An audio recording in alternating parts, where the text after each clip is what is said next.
Yay. All right. Hi, everyone. I'm Alex. I'm going to be running our game for today.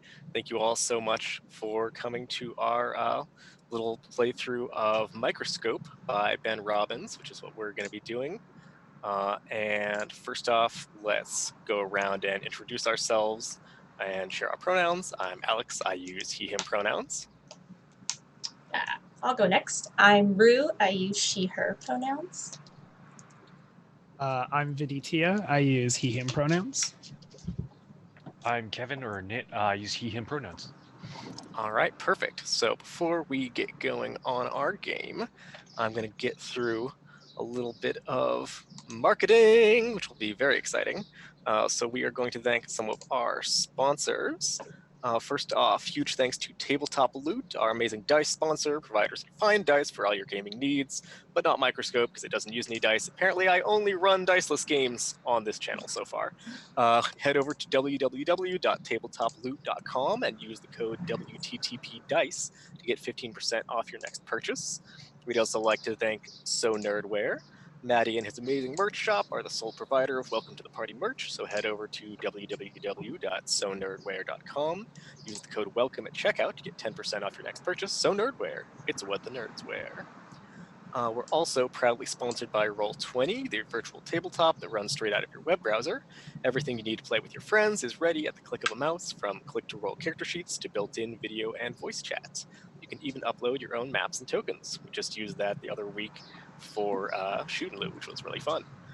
Get all that and more with a free basic account on roll20.net, and sign up now at roll20.net/start/WTTP. Finally, Welcome to the Party is proudly sponsored by Devin Rue, who has provided huge support to the community since we launched. For some of the best cartographical content on the web, check out Rue Inc., that's INK.com. We'd also like to thank our wonderful patrons on Patreon. Our Patreon not only goes to support the channel, it also supports all of the people who are on it. Your generosity allows us to keep working on the mission to platform amazing LGBTQ and BIPOC players and creators. So check us out at patreon.com/welcomepartyrpg. And as always, join us on our amazing Discord. That is just a really cool and nice, chill place. I have really enjoyed it as just a nice place to find some cool people on the internet and be friends. It's great.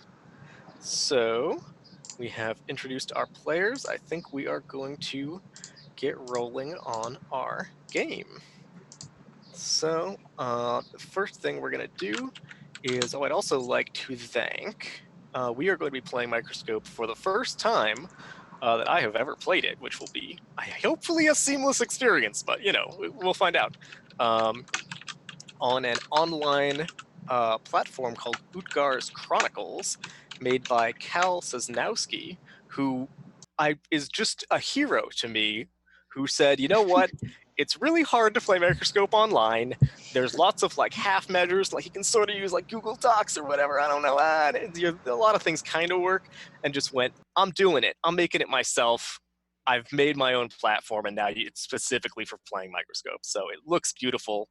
And if we are lucky, it will play beautiful as well. We'll find out.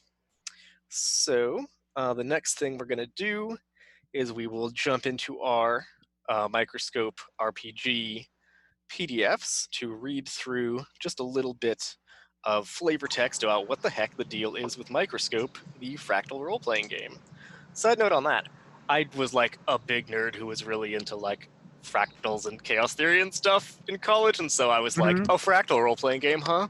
Right, okay, Ben Robbins, whatever, probably it's not really fractal, but it is, you guys, it's really fractal, it's self-similar at differing levels of detail. It's so good. It's a good game.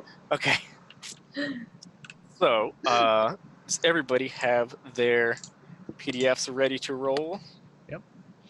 Perfect. So I think we will do some sort of little trading off, reading just a couple of the paragraphs here. So as soon as you get past the what is Microscope big black page, there will be a little set of text there on page 6.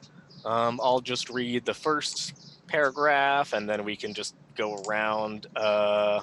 We should establish some sort of order to go in. So the order I'm seeing on my screen, which is the real order, is me, and then Rue, and then Kevin, and then Viditya. Do we have to read page 6? Can't we read page 28 about nuking Atlantis? Oh my gosh, that's a wonderful page. Oh, that page is good. Yeah. That's one of my favorite examples in the book. It's really good. I like that. So I've pasted our little player order into the chat, and we'll use that for rolling around. Mhm. So to start us off, Microscope works differently than some other role-playing games you might have played. So let's abandon some preconceptions. You won't have your own character. Mhm. Oh, you won't play the game in chronological order. You may know all about the future, but be surprised by the past. You'll build the story from the outside in. You'll decide the big picture, the grand scheme of history, and then burrow down and carve out the details. It's fractal gaming. So think big. You have a massive chunk of history to play around in. Humanity spreads to the stars and forges a galactic civilization. Fledgling nations arise from ruins of an empire. An ancient line of dragon kings dies out as magic fades from the realm. These are all examples of Microscope games. In Microscope, you build an epic history as you play. Want to play a game that spans the entire Dune series, the Silmarillion, or the rise and fall of Rome in an afternoon? That's Microscope. But you don't play the history from start to finish marching along in chronological order. Instead, you build your history from the outside in.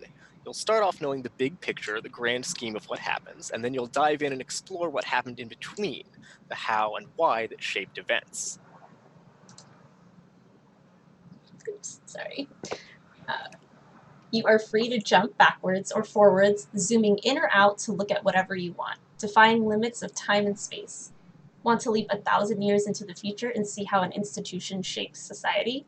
Want to jump back to the childhood of the king you just saw assassinated and find out what made him such a hated ruler? That's normal in Microscope. You have vast creative authority. You can make whole empires rise and fall at will. Dream up a utopia or destroy one with nuclear fire.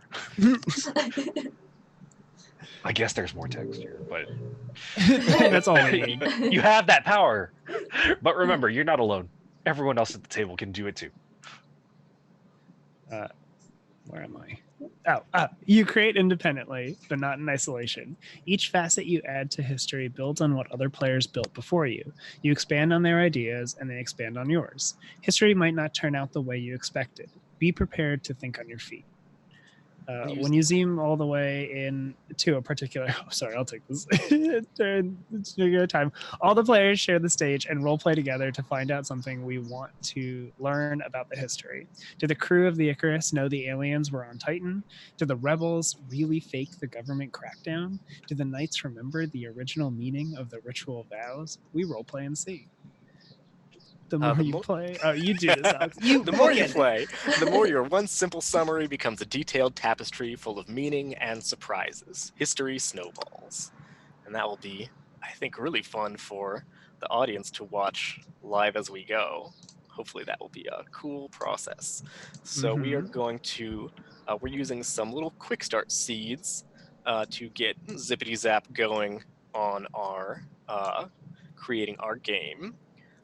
So if you'll open up your quick start seeds, then we can, have done some preliminary voting by a narrow margin. We are playing the Blood of Monsters setting. So I'll read out a little bit about that, and then maybe we can switch off reading the questions and sort of.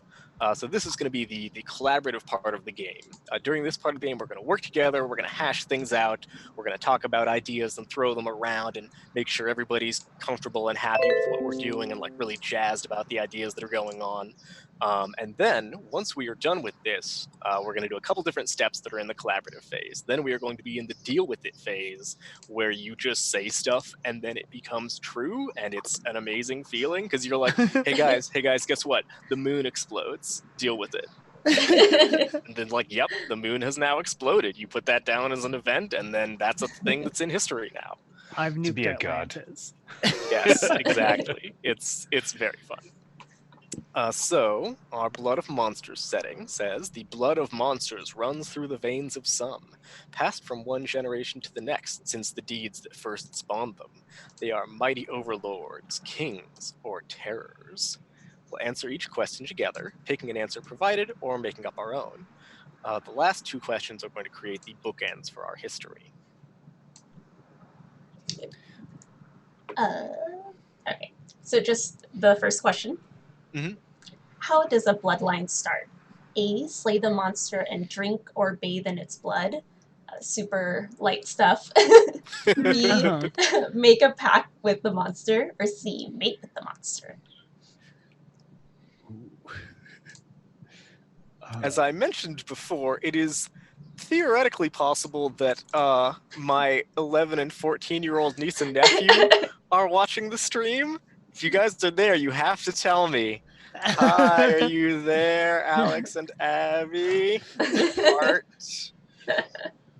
They might be. We'll find out. Maybe they're still figuring out how the chat works.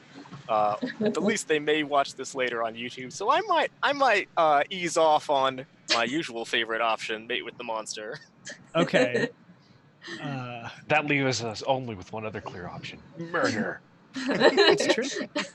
Make a pact is vague enough. That's pretty vague. Yeah, Make a you can pact have. in their blood. In their blood. I do really love the blood. Blood is in the title, so it's- sorry, kids. This is going to be rated PG-13 for blood, At least. at least. No, yeah, you're right.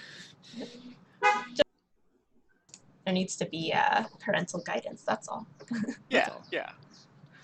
Okay. So let's see. Does slaying or pacting call out to anyone in particular? Slaying speaks to me, but Yeah, I'm okay with slaying. Sweet. So I'll go over to our chronicle, and for our palette, I will add get that blood by slaying monsters. Utsgar has spoken. Yes.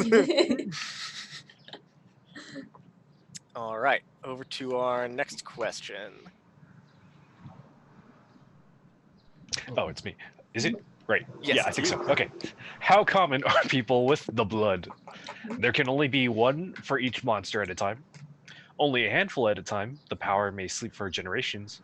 Or more and more as bloodlines spread. Ooh. Only a handful. The power may sleep for generations. Oh, this is a toughie. Yeah, Yeah. they're all pretty compelling options. They're all really cool. I like the chaos of more and more as bloodlines Yeah. spread. That seems pretty fun. Yeah. I do like that too. Yeah. The And- That way we could play with like factionalism of like maybe there are factions for bloodlines of like different Mhm. monsters. Mm-hmm. That sounds really fun. Yeah. All right, sweet. So I'll toss that on. Since it sounds like we're all in agreement. More and more people with the blood. Yeah. I guess recently I've been thinking a lot about. I'm like, you know what sucks? Singular bloodlines. Let's spread that out. Let's Yeah. kind of really lean into the chaos. Mm-hmm. All right, and over to you, Viditya, for the next question. All right. How powerful does the blood make someone? Not physically stronger, but an unshakable will and determination, or stronger and more resilient than any mortal, or inhuman might, capable of crushing a small army single-handedly.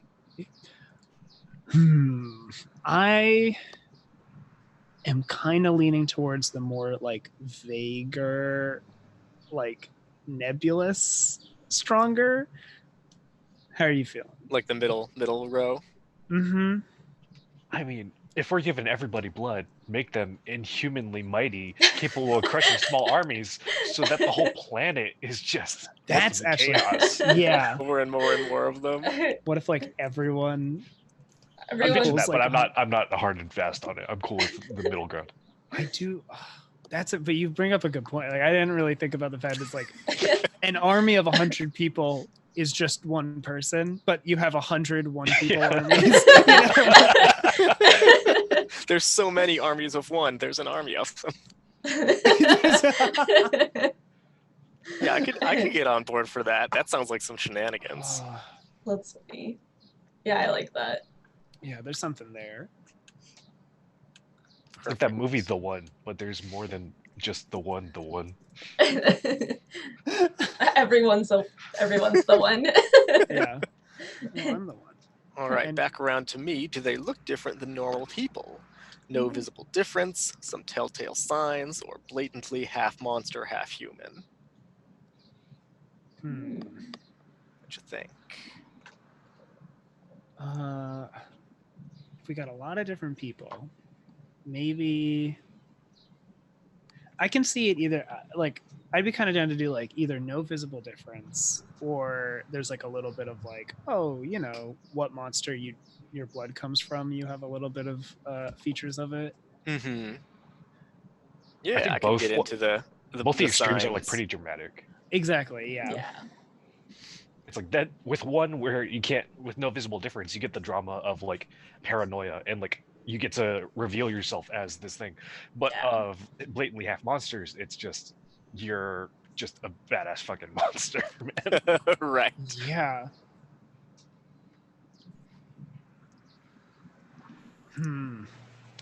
I don't know. Sounds like we could split the difference then and have the some signs, but not like, you know, a ton.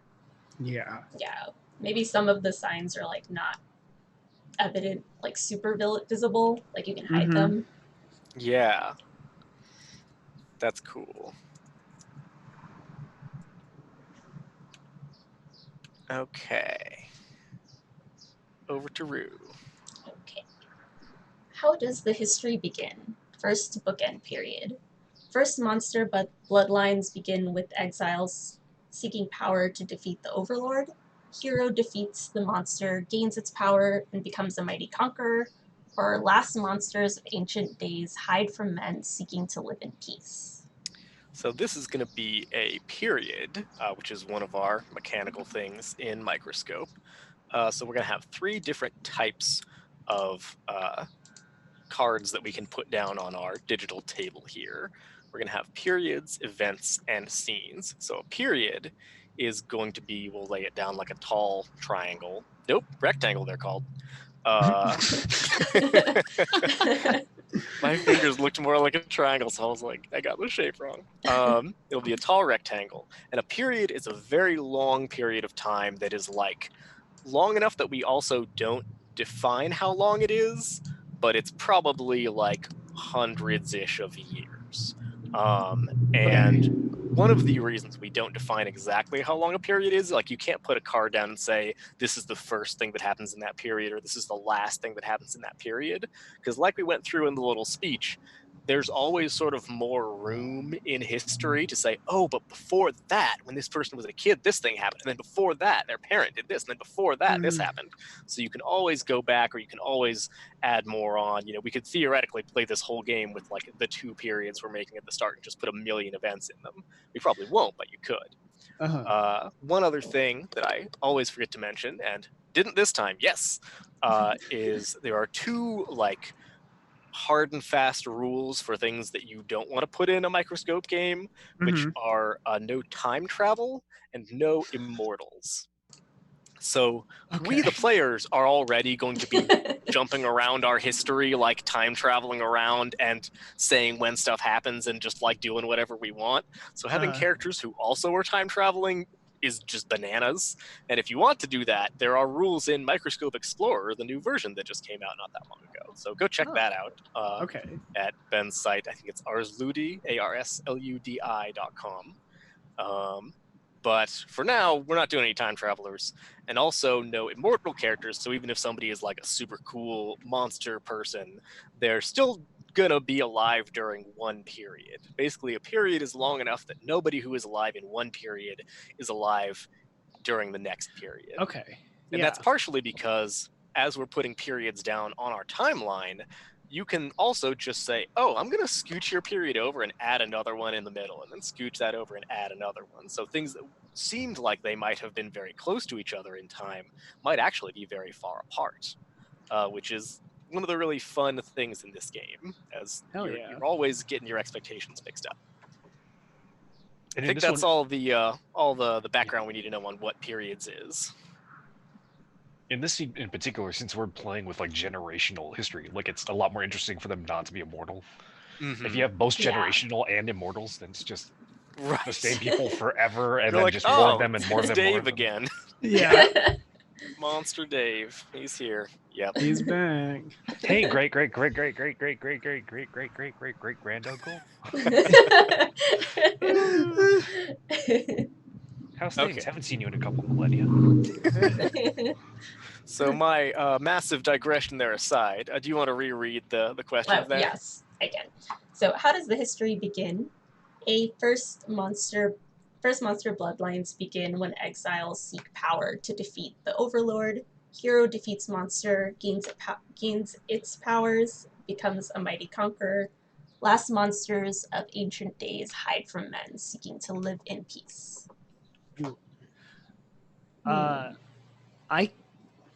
Really kind of got me excited because I do enjoy starting with like an overturn, like it's, Mhm. oh, we have defeated an overlord by finding this bloodline, like by figuring out these powers. And I think that leads into how, like, it's a pretty well, like, or it's a lot of people have them and it's not necessarily restricted. Yeah, that sounds cool. Yeah, I like that. Okay, so what do we want to? I'll add it to our sheet.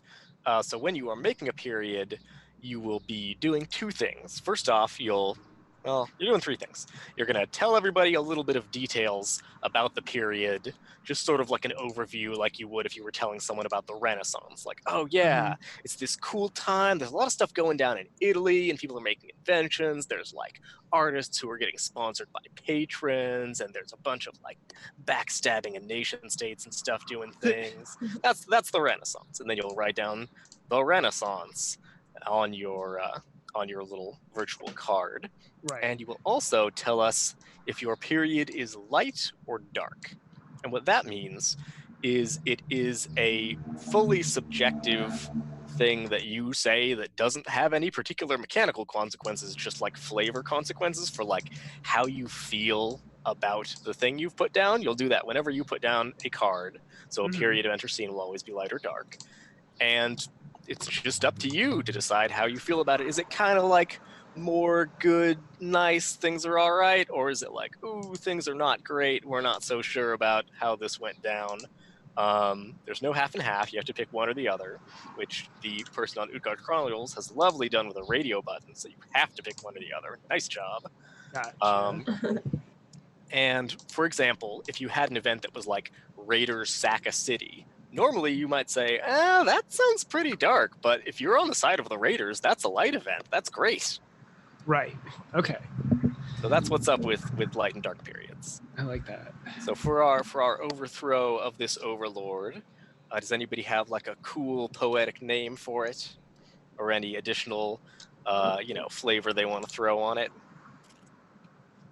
Cool poetic name. It doesn't have to be cool and poetic, but like it can. I mean, One it of my can. first Microscope games had a period that was called 10,000 Flowers Bloom, and I was like, Ooh. Ooh. I do like that.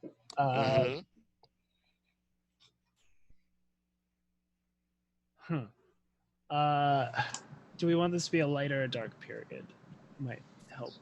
Yeah, it's the overthrow of this overlord, That's which pretty could dark. be light or it could be Could dark. be dark, yeah. Yeah. Kevin, you said dark. You wanted to be dark. I mean, yeah, we're losing our great leader here. Oh my god. Oh hell yeah. I don't know, I'm kind of into that. Maybe like people, like the general vibe of that era is people are not happy with the change.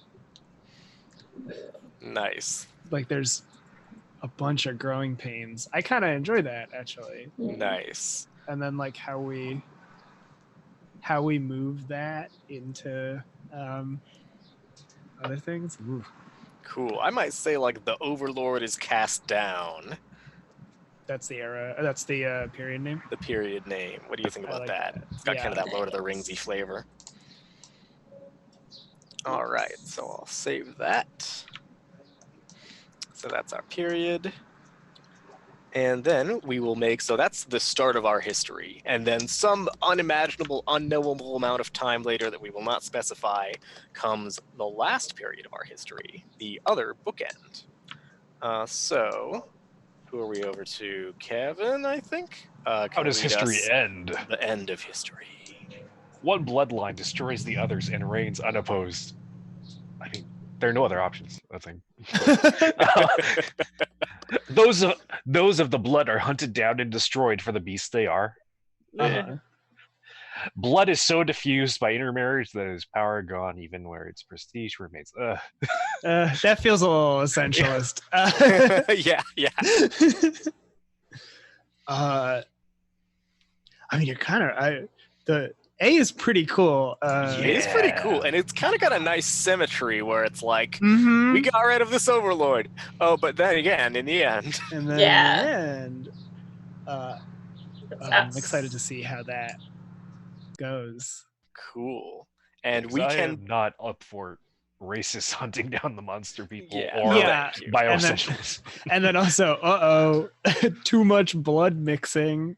Mhm, Yeah. mhm. Yikes. So for this period, one cool thing is that also whenever you're making a card in Microscope, you have as much narrative authority as you want to have. So you could call this like, the rise of the Crimson Eagles or whatever. And that would that's be, a thing that we know about. Or you yeah. could say like something more vague that doesn't specify the name of a bloodline. And then we would not know exactly what was going on. We could sort of play to find that out. I like Either that. one is good. Does anybody have any thoughts? I don't know.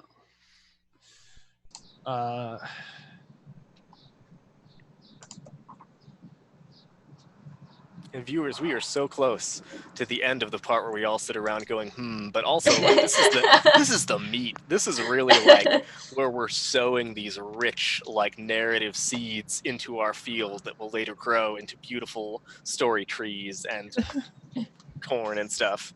And corn.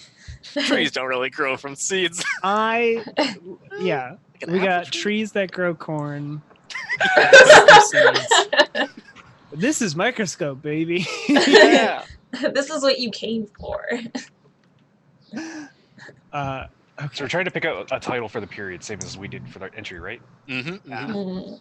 I mean, if we have like one bloodline destroying all the others and like proving itself to be the true one, which in itself kind of is problematic if you think about it, but who We can cares? have fun with it. Yeah. I mean, separating the wheat from the chaff seems like the last words, or like the That's pretty words somebody good. would say as they finished Whoa. their fucking cast, or Yeah. like taking down all the other factions. The wheat from the chaff. Ooh. Dang. And is this a light or a dark period? Light. Don't say that, Mike. Can't you tell? It can be light. Are we the bad guys? That's the fun part is we are historians just talking about this history, Uh-huh. we can change We're how just we feel about observing. things as we go. We just shake the ant farm. We're not actually doing anything to. Yeah. Oh my god. So are we going with light? Yeah, let's go with light. Let's go with light. Wheat from the chaff is great. Yeah. And of course, there is nothing that says a period that is light cannot be full of many dark events or a mix of light and dark events. Okay. So, again, it doesn't really establish anything like you're not going to be wrong for putting light or dark on things. It's just letting people know sort of how we feel about stuff. Sure. So, here's some monsters people to can get eat us wheat. started. There's a That's- fun little monster list. We got Basilisk, Chimera, Dragon, Gorgon, Griffin, Harpy, Hydra, Lamia, Manticore, Minotaur, Naga, Rock, Selenor, Siren, Sphinx, Unicorn, Viper, Aerodactyl. The Man, improved Pokemon rap. I just really God, had to yeah. start Pokérapping. Yeah. Oh my God, you slid into that perfectly. Thank you. It really just flowed out of me. That really came out. So there's also some questions we might answer in play. Disinheriting the blood of monsters shape your personality. Is there a way to lose the power?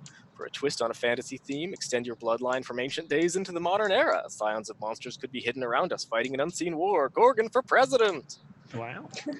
So yeah, that's, it's up to us what goes on in this setting. Speaking of which, now that we've got our bookend done, we are also going to, just for funsies, because the palette is like the best mechanic in all of TTRPGs, we're going to do a little bit of using the actual palette mechanics, which you don't gotta do when you're doing a seed, but I always do because it's fun.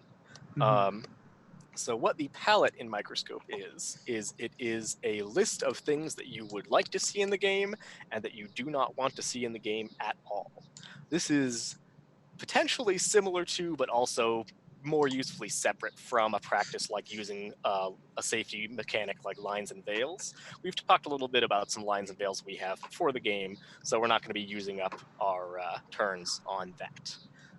So when we are making our palette, you'll have the ability to say something that you want on a yes list or on a no list. And when something's on the yes list, it's something that you think other people might not expect to see in the game, but you would like to be able to include it without them being like, "What?" So you might Mhm. say, "Oh, on this palette, I want dinosaurs," and now we'll have dinosaurs in our Blood of Monsters game. Or you might say, "I really want like betrayal. I want that to be a theme that we hit," or "I want language and lots of different languages or something." So anything you can think of, and we are still in the collaborative phase of the game. So you will be able to we'll be hashing stuff out and saying like, okay, what do you mean by that? Or like, what sort of stuff do you want to get at about language, that sort of thing. So feel free to just hash things out together. This is still when we're like making sure this game is really firing on all cylinders for everyone. When you put something on the no side of the palette, that is the thing that is not in the game and has never existed in the game and will not be in the game. Which you can do for things like, we're doing like sort of a fantasy-ish thing, but like I'm done with elves. I don't want any elves, please. And then people can be like, okay, but like, what do you mean by elves? Like, do you mean people with pointy ears? Do you mean people who really like the stars and trees? Do you mean people who live for a long time and are whatever aspect of elves? And you might find out things about what they want or don't want by having that little conversation. Additionally, if you are bananas, like I sometimes am, you can do things like, oh yeah, no long-term memory. Nobody in this game has a long-term memory, so have fun with that. Whoa. Yeah, it's a world-building tool. You can say there's no oxygen or whatever. I don't know how you would do that, but you could. Maybe everybody breathes something else.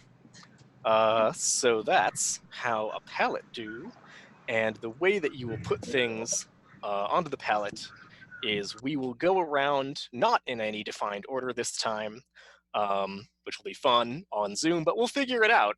And when you put something down on the palette, you'll want to get the feedback and thoughts and understanding of the other players before you put it down, and then we'll go in whatever order, but nobody should go twice until everyone has gone. So if Rue goes first, then Rue won't go again until the other three of us have gone, and then we can resume going in any order, if that makes sense. Yeah. Yeah. So, does anybody have a thing they would like to throw down on our palette for something? And yes, things could show up, or very possibly they will not, because we will just not get around to it. But no, things definitely will not show up no matter what. All right. Oh my god, I'm really trying.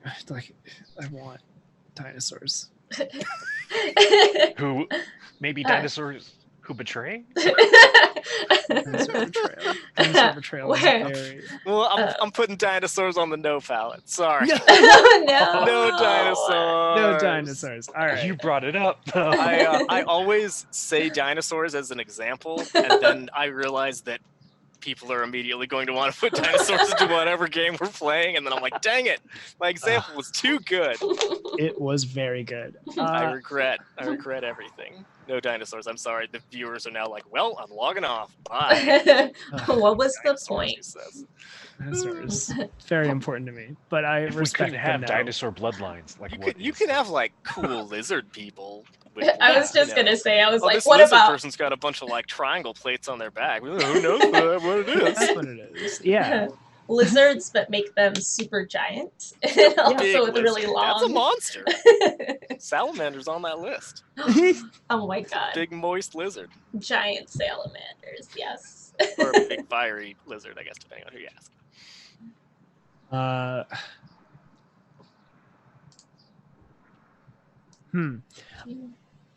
I was kind of thinking like we have like people that are incredibly strong. Like we were like, okay, the blood makes you really strong and mighty, but I want to see more like deception and intrigue. Heck yeah. Because if everybody is Superman, then like, you know, what is actual like vying for power and stuff like that, right? So I you put gotta that have in yes. the Lex Luthors to like balance out the. Exactly, yeah. Cool. All right. Which doesn't mean I don't want to see giant battles, but it's something I'm thinking of. Giant battles can definitely hinge on deception and intrigue for sure. It really can. You deceive all of these monster superhumans into thinking that you don't have a giant robot under the city. Yes. We were talking about giant robots in the chat earlier. That could go on a yes list if someone wanted to put it on there. Like that's the power you have. I would like to put mech in no. I Mech would in like to no? keep my sci-fi out of my fantasy. That's fair. That's super Sure. fair. Or at least you're specifically mechs out of your fantasy. Or do you want to Specifically say like giant, like no sci-fi for sure? No, 'Cause that's like another some power sci-fi is grab. fine, but like mecha, like proper like Gundam and giant robots, like soldier robots. Mm-hmm. Like if we go into like modern day, like worker robots and like that kind of stuff is fine, but like giant robots is like a. We don't need to go whole Godzilla versus Robo Godzilla. Sounds good. Pacific Rim already exists. We can just go It's watch true. that after this. Yes. Yeah.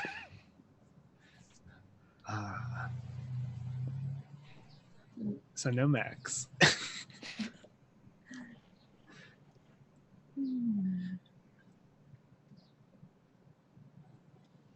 I don't know if this counts for like the palette proper, but like, does everybody have an idea of like, do they want this to be like proper fantasy, or do they want this to span into modern times, or like did this start in modern times? That's Maybe a that palette helps. question for sure. Okay. Yeah, I mean we can address it, or we can just not and let that be a play to find out thing. It's sort of however we want to do. Technically, guess... I can't ask that because I just put mecha on the no. So Oh, that's true. I It's, can't it's go Rue's turn. Yeah, that helps though, because I was not sure where to go, and since you asked that question, it helped me. I want to put on the yes side that part of it goes into modern time, not the entire timeline, but that there is a portion that is in modern times. Cool. Mm-hmm. sweet. That'll be interesting. We'll be like tracking continuity as we're going. Okay, did they have cell phones in this scene? All right, cell phones were invented around here, which is always kind of a fun little side exercise. Because once you invent something and put it down in history, you're like, oh, okay, it exists. All right, and we'll do one more round of palette, and then we will get going on our game. Or if you don't have any ideas you want to add to the palette, you can just pass. What a modern time.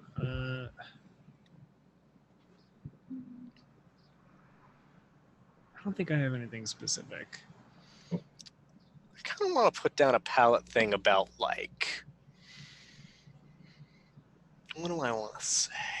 I want to say like trade, like how stuff is being moved around, Yeah. people doing like traveling merchant spice and wolf type stuff, Uh-huh. nations having trade routes to each other and agreements and stuff. Yeah, I want some of that flavor. Yeah. Yeah.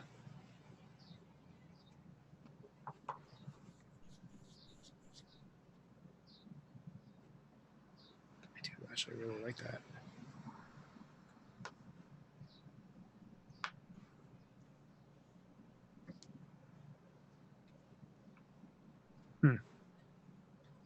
I can't think of anything, so I'm gonna officially pass on this round. Cool. And you can jump back in if something comes to mind. Mm-hmm. You're not permabanned.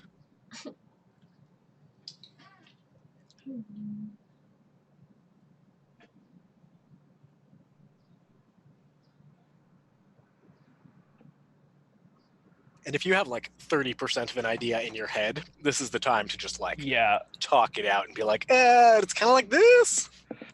This might be super cheesy and silly, but what if casting the Overlord cast down? What if that was like 1945 Germany? To like make this a sort of starting in like going fantasy, but like in sort of that's not modern, but like that's recent modern, so that it's not typical like medieval fantasy. This is I like, see what you're saying. Okay. yeah. All right. I'm not sure if that's a flavor I really want to play with today. That's fair. That was a super vague thing. I was like, it was an idea because I just rewatched Band of Brothers, and when I see Overlord, I think Hitler. Right. I'm like, I'm good on that guy for now. That's fair. But if we want like non-traditional fantasy aesthetic, that could be interesting as well. I'm just bad with decades, so I need help. Yeah, I'm totally down for like traditional fantasy going to the modern period. I'm super down for that as well. I was just thinking, spitballing. All right. How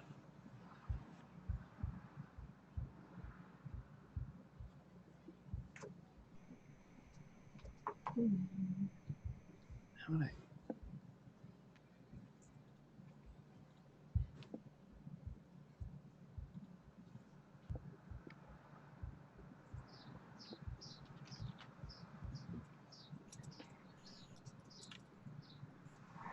I kind of just interested in jumping in now. All right.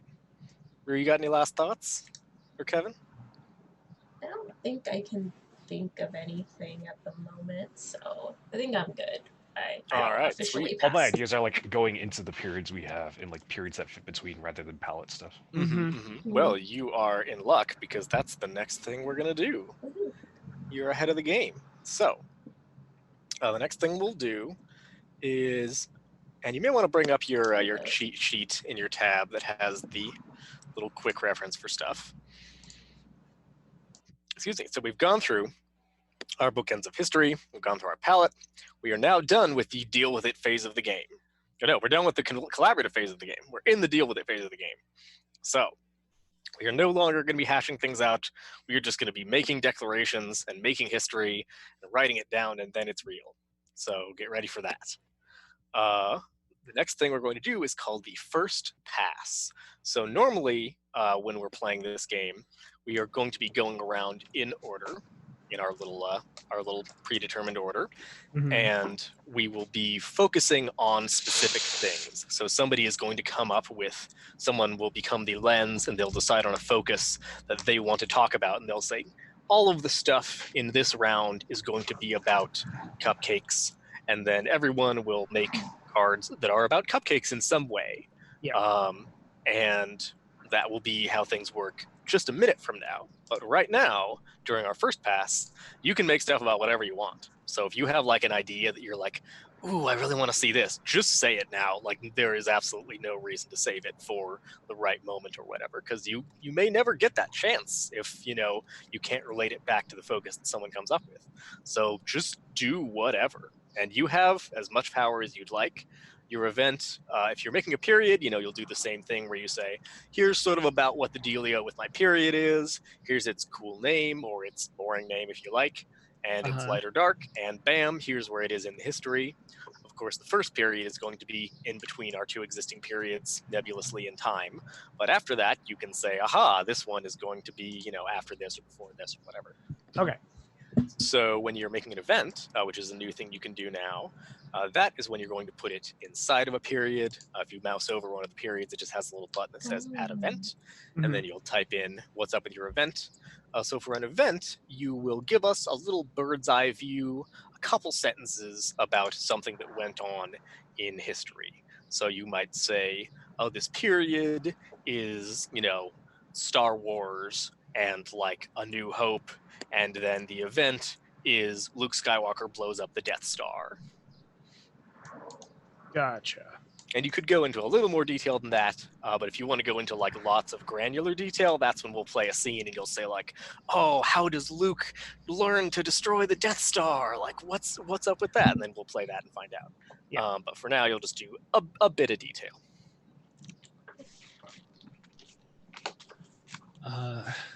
So whoever would like to can go first and add either a period or an event. Period will go in between our two existing periods.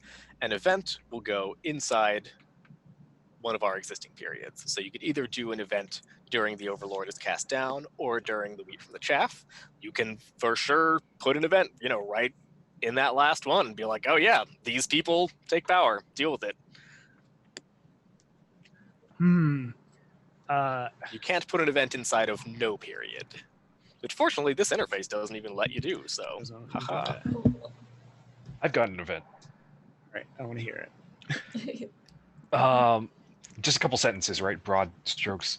Mhm. The leader of what's a better word for like resistance? Like, the force that takes down the Overlord. No. What's the feel that we want? Are they Is it like a coup? the coup, the Rebellion or a revolution or something. do we want to give them like a name? I don't feel like it's a coup. I don't feel like it's a revolution or a rebellion. I feel like it's just a war. Another nation, like, just straight up sees this dude is bad news, and like goes to war. So it's not like an internal thing. It's just like we can't let them continue, or else they will like, take us all. Like maybe like a coalition, like a bunch of people were like, we Coalition, need to that's work good. together. Okay. So the leader of the coalition is the first to kill a monster and discover that bathing in their blood enters them power, and he has killed a unicorn. Ooh. That's exciting. So I will go ahead and type that up. We think this is a light or a dark event? That's up to you. Only you have the power. I think it is a light event because that is what gives them the ability to take down the Overlord. Mm-hmm. Coalition is And if spelled you are the sort of thousands. person who loves thinking up names, you can be like, such and so, the leader of the such and so coalition does this. Okay, yeah. But if you are like, screw thinking up names, you don't gotta. But you can. Ugh, my names are all over the place. This will be fun. And of course, the fun thing about Microscope is like, if you come up with a name, then it's like, oh, now you've established what naming conventions are like for these people or like this country or something. So that's kind of fun. All right.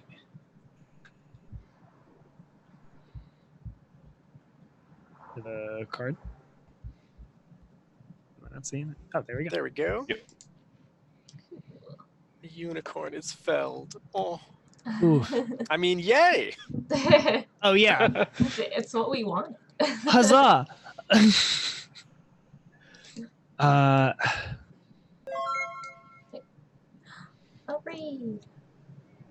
Okay. Unicorn is dead. Hooray! I have a period, and I'm gonna add a bunch of.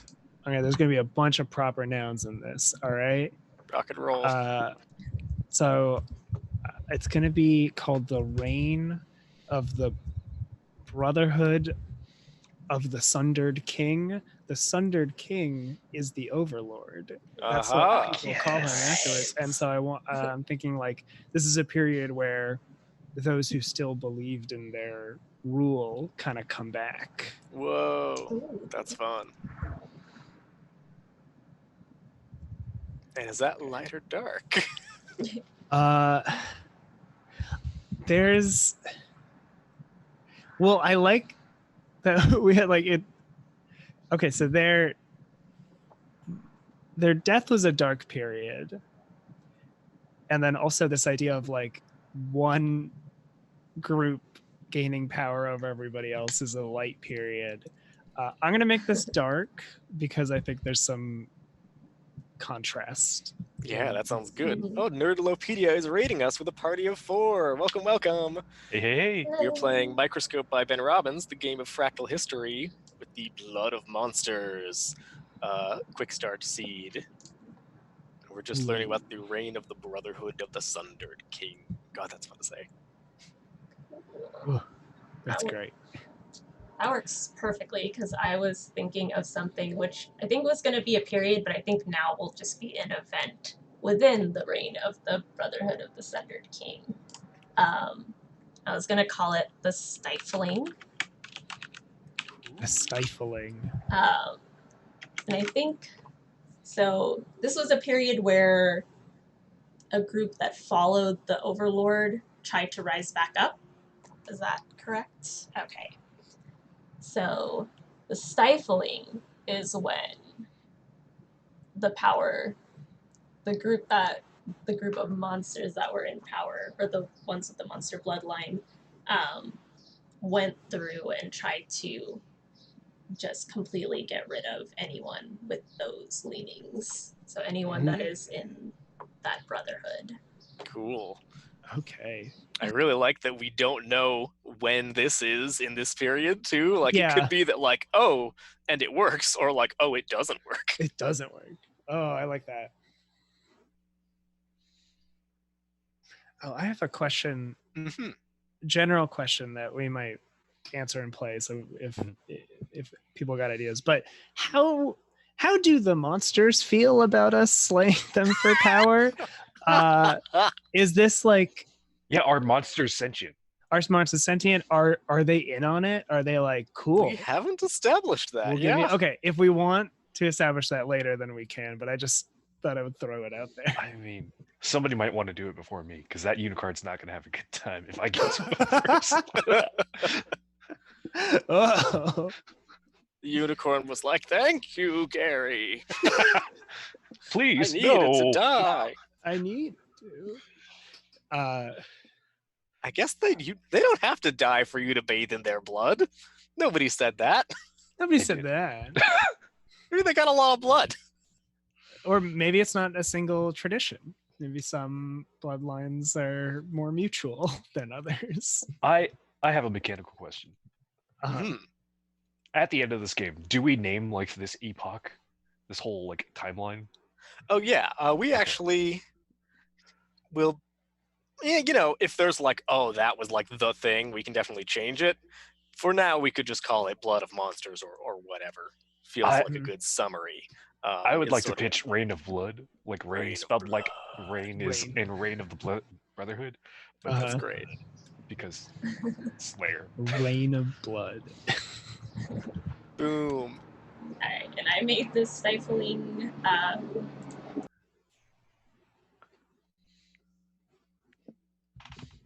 All right, so now it's down to me for our last thing in the last pass. Well, I am going to just be playing that same note that I played before. I want to see about trade, so I am going to make a period called what do I want to call it? Many rivers flowing together. I'll give it a nice poetic name. Many rivers flowing together. So I Rivers think of this is a blood. period where there are different. Oh yes, one thing you'll want to make sure of is you can't put things after the wheat from the chaff or before the Overlord is cast down. Those are like the ends of our history that we're interested in. Mm-hmm. So they'll need to go in between. I think Now or throughout the entire game? throughout the whole game, yes. Okay. So we're never going to see anything later than the wheat from the chaff, for Okay. example. So in many rivers flowing together, this is a light period. I think this is going to be, before this period at some point, there was a time when like little nations were cut off from each other, when there were wars going on, when people were divided. This is going to be a time of prosperity and like economic booms and cross-cultural exchanges. People will really like being able to work together in ways that they were not previously for whatever reason. Mm-hmm. So that's many rivers flowing together. And with that, we are done with our first pass, and we are ready to roll into the for reals, all the rules of Microscope. Let's go. So you'll want to dip back over to your cheat sheet, and we will give a brief overview for how we're going to be doing it, and then we're going to go. So, as I said before, but I'll just reiterate it because it can't hurt, we're going to decide who goes first. That player will become the first lens. That's whoever has an idea they really want to talk about. Because when you are the lens, you will make up the current focus. And again, that can be as general or as specific as you want, just like something you'd put on the palette. So you could say, like, my focus is going to be the Sundered King, or my focus is going to be trees, or betrayal, or things that are green, or like whatever you're like really into, how bloodlines work, that sort of thing, monsters. So when you declare the focus, everybody is going to go around and make history by putting down either a period, an event, or a scene. And we'll start with the lens and go around the table to the left. So we'll just use our player order from earlier, which I'll repaste into the chat so that we can get it. And we'll start with whoever they are and go left. And then that will matter later because other things that we do will go right. So when you are the lens, you not only go first, you also have a superpower, which is to make put down 2 cards on your turn as long as they are nested inside of each other. And they relate to your focus, of course. So if I had a focus on cupcakes, then I could make an event that was the invention of the most wonderful cupcakes that changed the world, and everyone was all eating them for 100 years. And then I could have an event that was, someone steals a cupcake and everyone cries about it. So you can do those, plop down your period with your event in it, or you can put down an event and then put a scene in it. And I'll talk just briefly about how scenes work. We'll talk in detail about how scenes work with the first time someone wants to do a scene, because it's easier to remember then. It also says on your quick reference. So the way that scenes do is that you will put down an event, and then if you are curious about something in that scene or in that event, then you will make a scene in it. So you might say, like, this person steals a cupcake, and then your question was, do they get away, or are they caught by the people who are chasing them? And then we would play the scene out by zooming in and all picking characters and say, I'll play the cupcake thief, and I'll play the baker, and I'll play this constable or whatever. You'll do a bit of making up the characters who exist. We'll play out the scene, and then once we have answered the question, that is when our scene ends. So as soon as you say, aha, the person has definitely escaped, the scene is over. Even if interesting things were maybe still going on, that's the end of the scene, and to find out more, you have to make another scene. So, yep. And I'll talk more about scenes and questions when we do it, because it can be a little tricky to make a useful question for a scene. Basically, you want it to have a yes or no answer, not be something you already know the answer to. And if it's not a yes or no answer, then it should be like something that you definitely know when the answer has happened. Like, okay, it's definitely happened, we're done.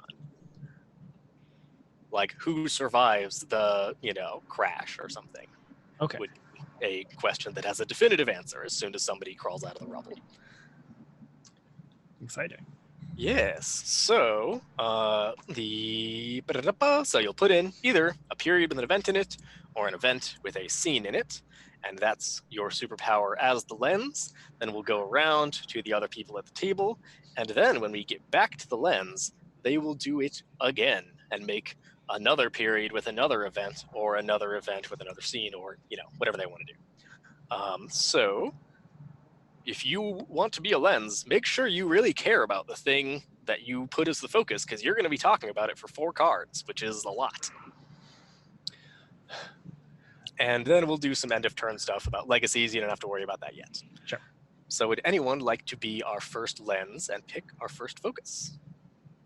Would y'all want to just out the get-go talk about monsters Yes. as a focus? Can I persuade you to talk about monsters? How do you feel? You know what? I'd like I'm a to hard talk bargain. to you about monsters today, ma'am. You heard the good word. Knock knock. Monsters? All right. I'm gonna keep it vague like that because I just enjoy the vagueness of the word monsters Of in course. a world Oh, of yeah. ultra violence. It seems like, you know what I mean. Mhm. So define monsters. So I'm just gonna put that in focus, right? That's our focus. So every card that gets put down is going to need to relate back to monsters in some way. And if you put a card down and say, like, a baker makes a delicious cupcake, then people are going to be able to ask you, hey, so how does that relate to monsters? And you go, oh, yeah, the baker's a cool salamander, Okay. or whatever. Yeah. And then do I start with 2 things? You or I do. go there? Okay. Yeah. Well, maybe I wasn't ready for that. I know. A lot of responsibility, but that comes with great power. Okay, I'm gonna do a period, and I'm gonna call it the. What's a more interesting way to call like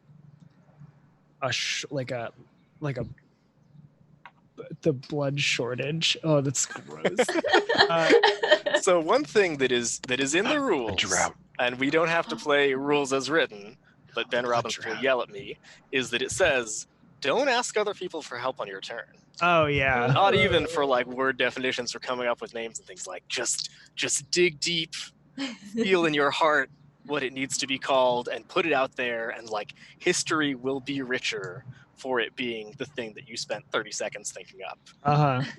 I might unintentionally ignore that rule a lot of times. I ask a lot of questions when I world build, but you did say that is a unique thing about this game, is that it is no longer collaborative. Mm-hmm. Which we can be as strict or not strict about as we want, but yeah, I'm scared. I'm scared of Ben. He will come to my house. I do love the term drought. It's called the blood drought. This is a period of time called the blood drought. Heck yeah. You came up with that all on your own. Nobody helped you with that. All on my own. That's good as Yes. hell. Yeah. A voice spoke to you from inside your head. It's a light period. And it's gonna come after the reign of the Brotherhood of the Sundered King. And then I guess so I described the period a little bit, right? Mm-hmm. Like you would the Renaissance. Tell us a couple of things that sort of characterize the blood drought. I think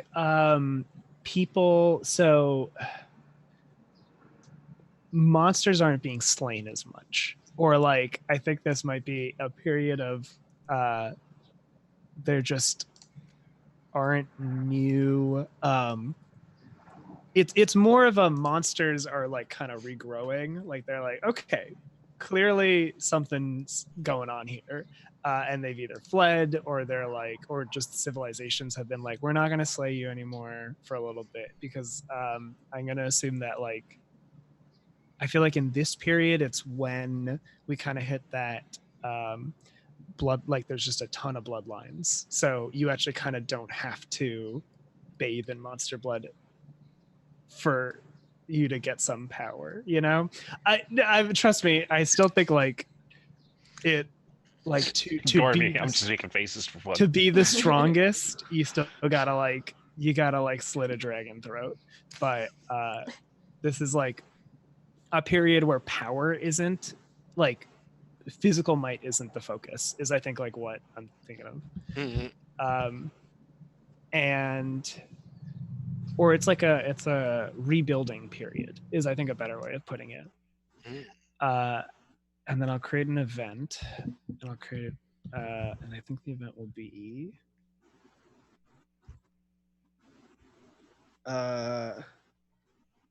I need a monster. I need a mean monster. No, I'm gonna go back to unicorns. Okay. It's an event.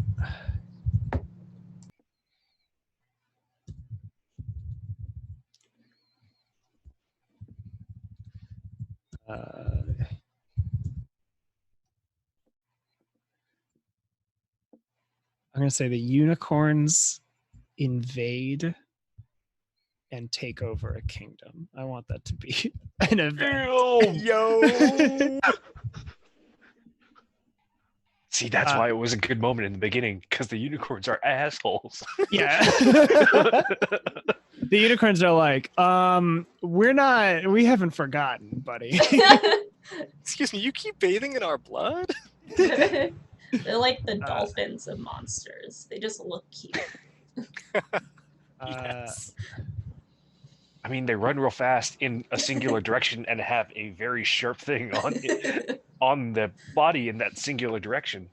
I love that we still haven't exactly established how sentient or sapient monsters are. Mhm. It's like, can monsters talk? Find out in a scene maybe sometime. All right, I'm adding more names to things. So I'm saying unicorns Yes. invade and take over Citadel City. That's like and destroy the Sundered throne. So they like take over that main area. Maybe you're okay with those names. Those sound like awesome names. Yes. Okay. And if I didn't like them, there's nothing I can do to stop you, unless I X card them or something. Yeah. But I don't have an X named the Sundered Throne, so phew. All right. So those are my two. All right, so next we will go to... Oh, it's me, It's going you, around to the yeah. left. No, wait, not me, it's Kevin. I know what left is. That's not the order you posted in our chat, but That's because we are now going in the opposite of that Okay. order. okay. Uh-huh. Okay. You from what? I thought that'd be the case when you said left, but then I saw that in chat where it said the other way. So yeah, that was the whole thing. That's very fair. I confused myself as well.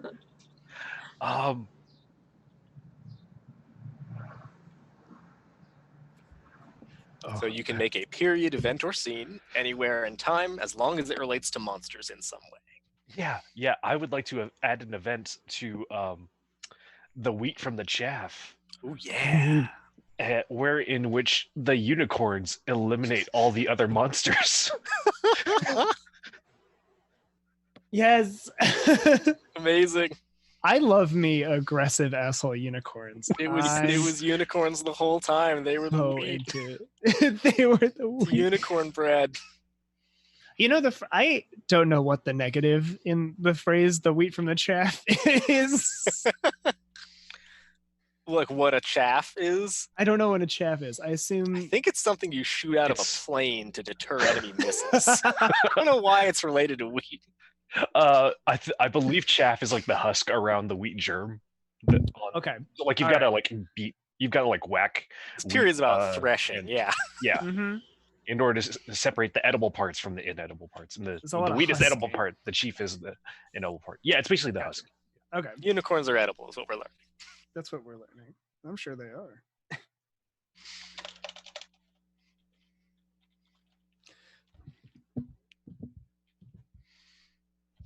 I'm pretty sure my little cousins aren't watching.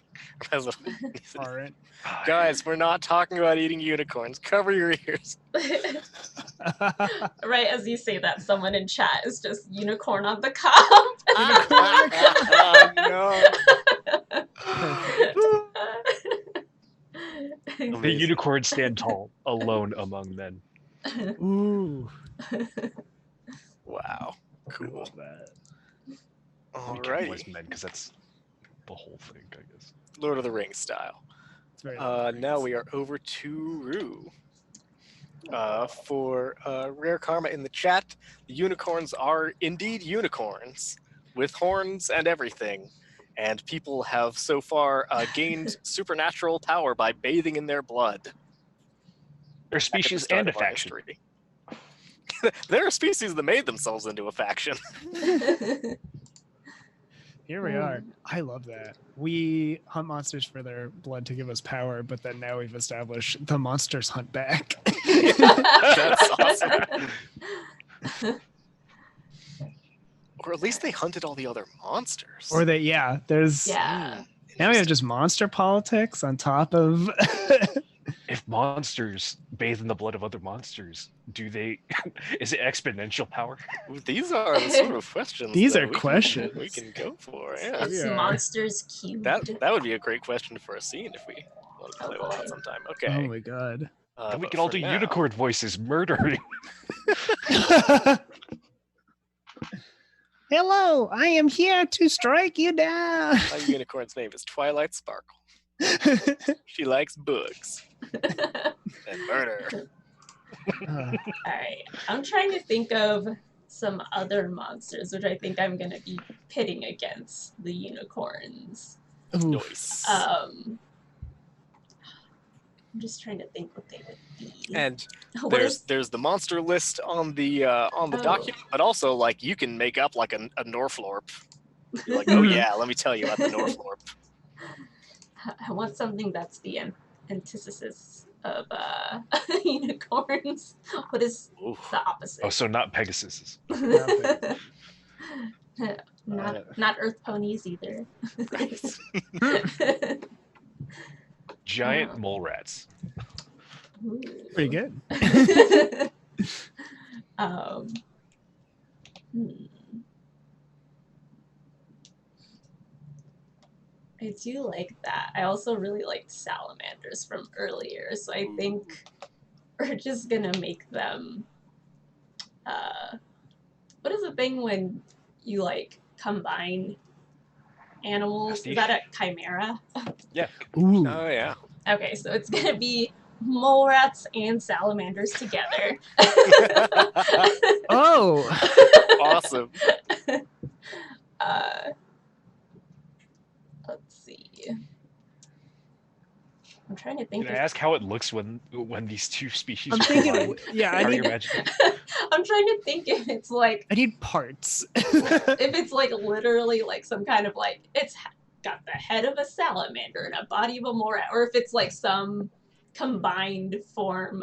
I'm leaning towards combined form because that sounds more chaotic, which I like. Nice. Amazing.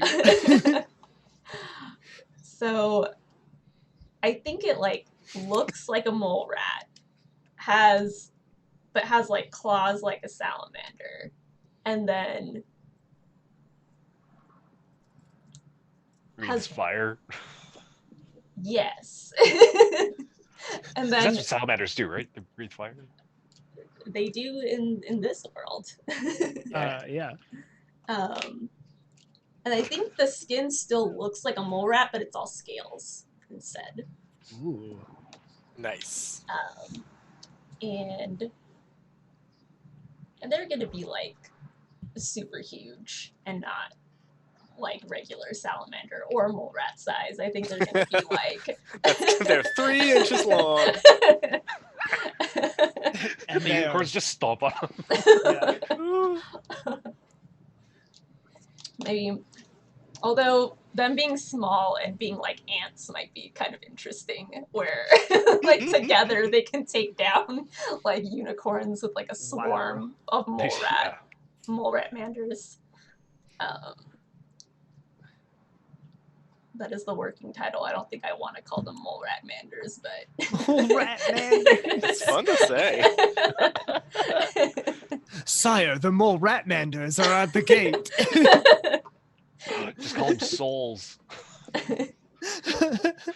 Souls. That's pretty good, actually. Let's see. Dark souls. Your soul is mine. I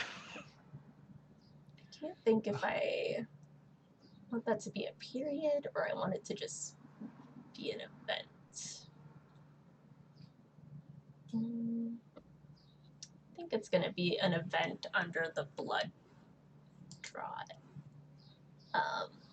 So I think, I don't know what the deal with the unicorn is. I'm going to keep that open-ended for now, but we were talking a little bit about whether the monsters were sentient or not. I think the mole rats are also monsters that we're using the bloodlines of, but they are like almost like they're willingly giving us the power. Like they're just super powerful, so they're like, yes, we'll align with you and give you some of our power to take down these unicorns that we hate. Ooh. So let's see. I guess for now it'll be mole rat manders, unless I can think of something else. Mole rat manders.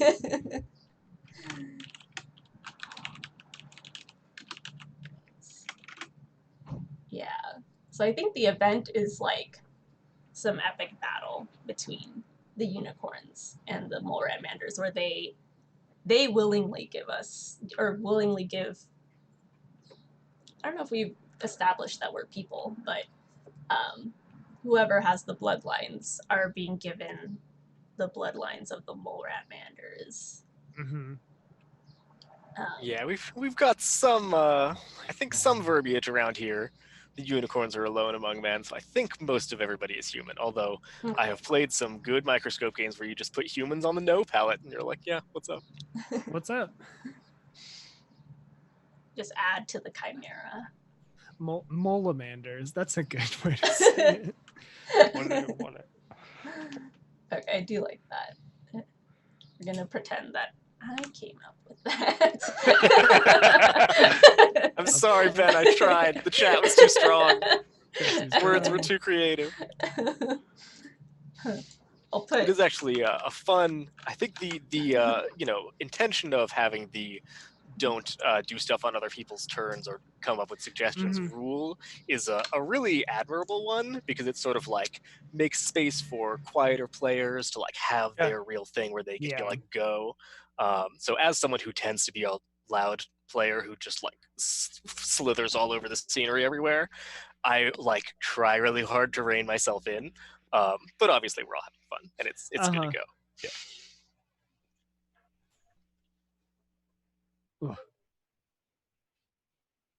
We don't actually know if different blood gives different powers yet.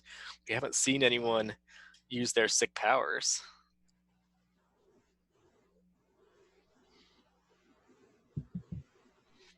Given bloodline. Yeah, the fun, what do people in this world call their stuff? We will find out when history is made.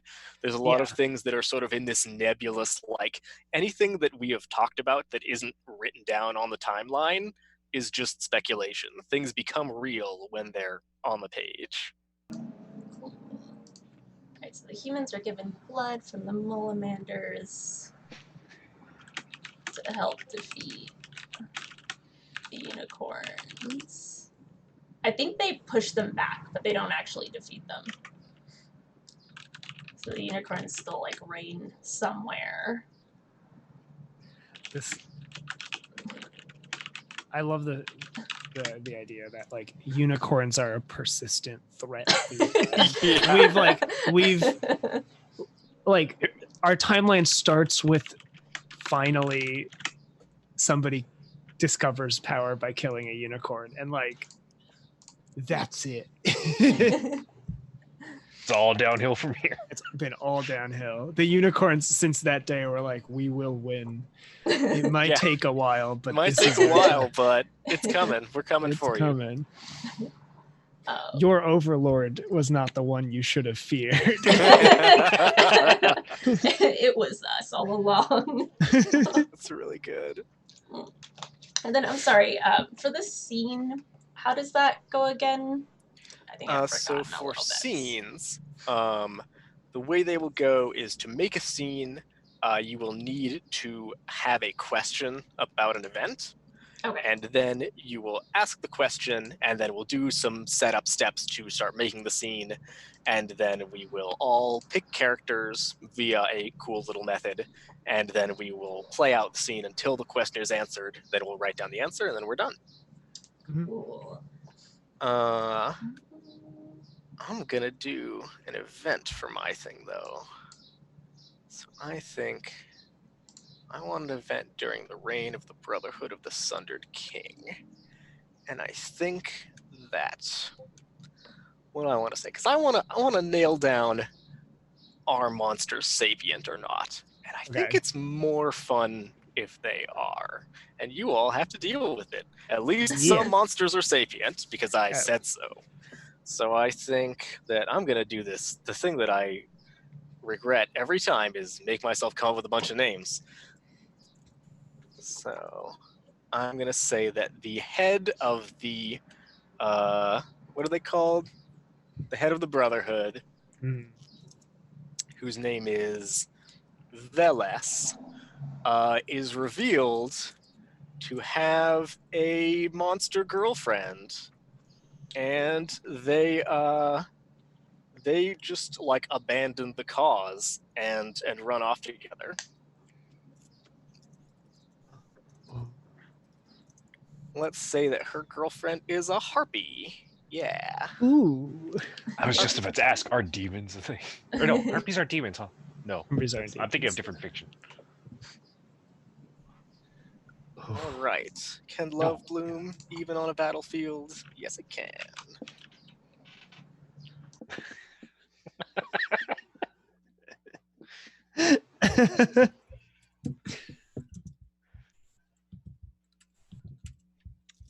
No, Okay. listen to that song.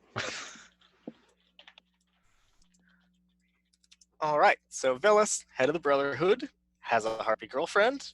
They abandon the Brotherhood's cause to run off together. You know what? That's light. I like it. I like that. That's after the stifling. So some of the Brotherhood gets hunted down and eliminated. She's like, not me. Later. Oof.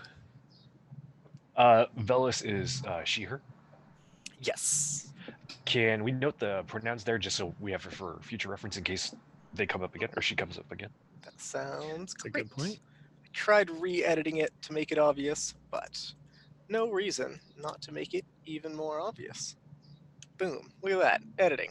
There we go. Yay. All right. Sweet. Also, Thank you. we are at about our halfway point, so we could take our 10-minute break now.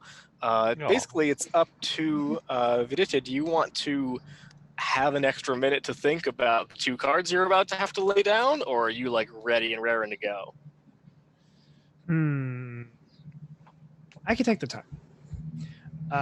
Cool. Because I don't have anything immediate right now. So if we Sweet. want to take a break and then come Yeah. back and then finish So this. you'll either make a period with an event in it or an event with a scene in it.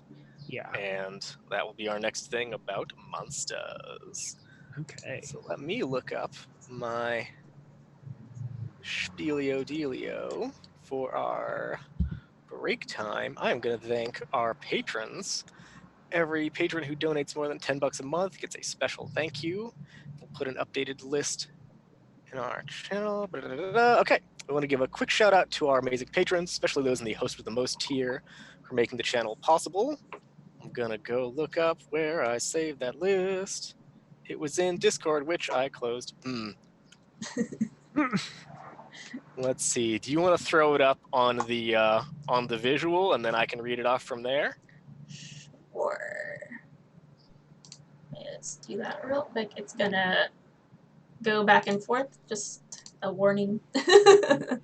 Sounds good. Alright. I'll do my best. There you go. All right, thank you to our Patreon supporters. We have in our VIP circle Jack C, Donald G, Nerdy T, Michelle E, Andy T, Anino V. That one doesn't actually have a letter on the end, but I feel like they all should have a rhyme. That would make it more fun. And one more. Come on. Come on. And Abrogator Z. We also have Joel the B, Swords Fall, Undead K, Forgotten R, Adam N, Christy S, MD, Shauna N, Nina D, Bardic K, Ren K, Proud N, Samantha B. Hey, Samantha B, I've seen her on TV. Nice. It's just, it's not really. Well, I mean, it could be. I don't know. Samantha B, if you're watching, you do some good comedy. Thank you. Leona M, don't know who that is. Sounds like a cool person. Chris H, Zan C, Cam C, Kevin M, Mets G, Tiger W, Beck, Fiona, Philly Girl, Wild E, Shannon, Dinah S. I'm so close. I'm almost done.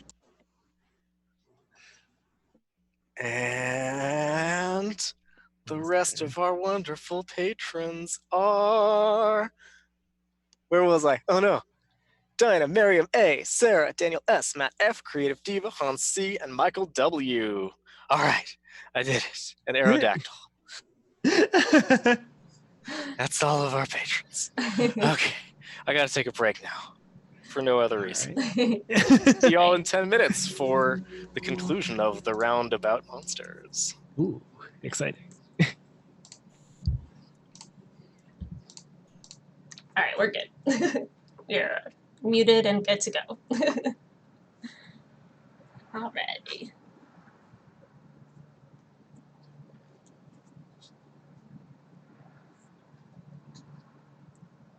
Oh yeah, yeah. Just leave it on. I will be very angry. Yeah. Yeah. I will have to fix and I will glare while I do it.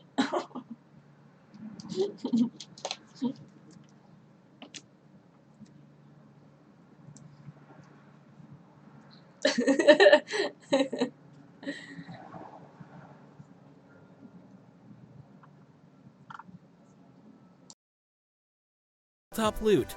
Your party starts here.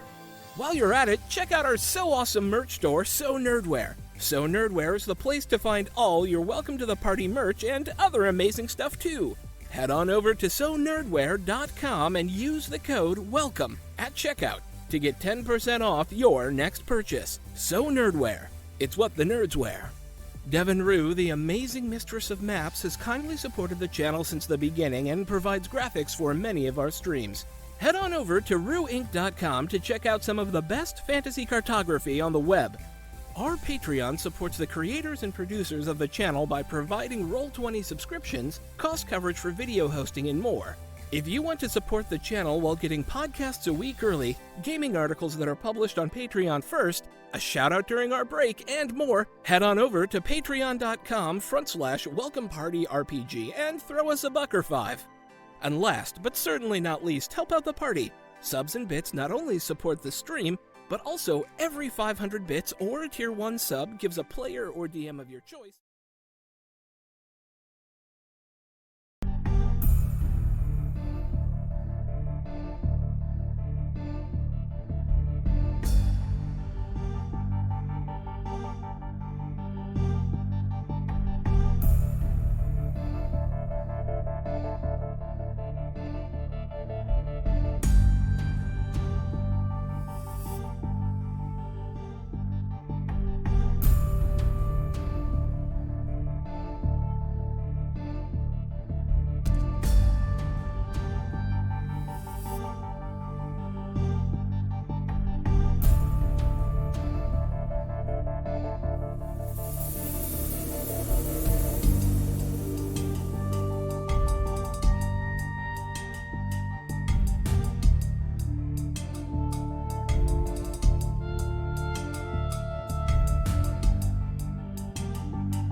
Hi everyone, welcome back. Oh wait, am I muted still?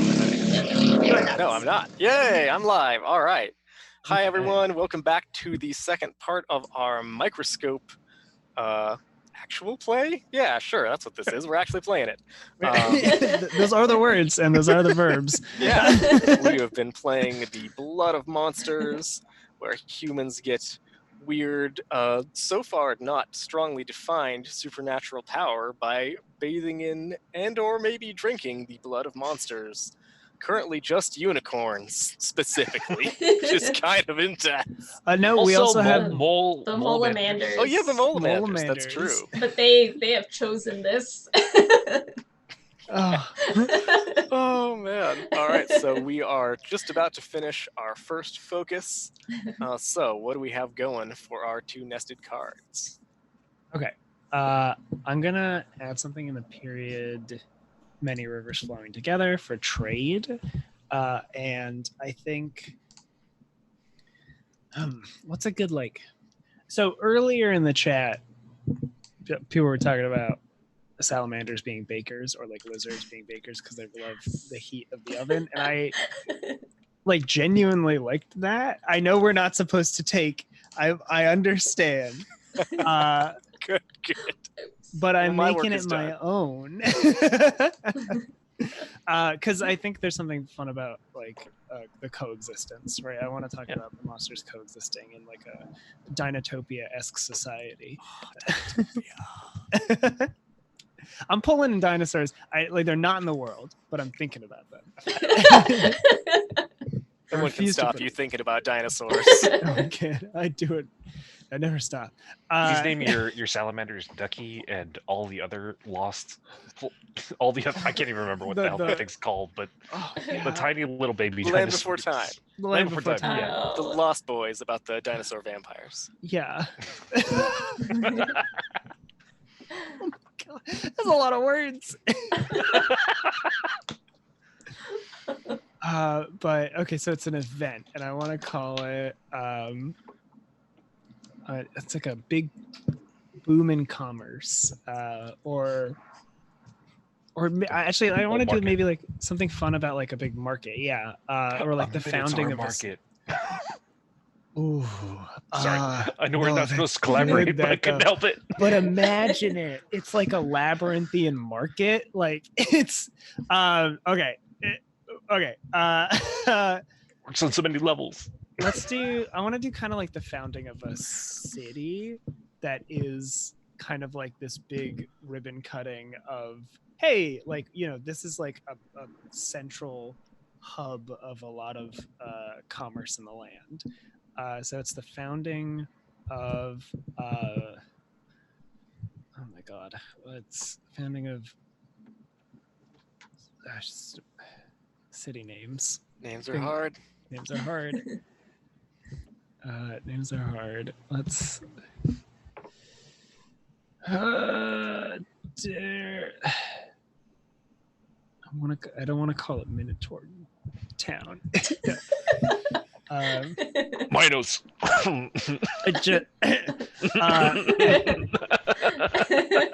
Weird cough. Yeah. So something's come to mind. I think I'm going to call it the founding of Minos. What a coincidence. It's spelled with a Y. It's my own thing. And Original city, do not steal.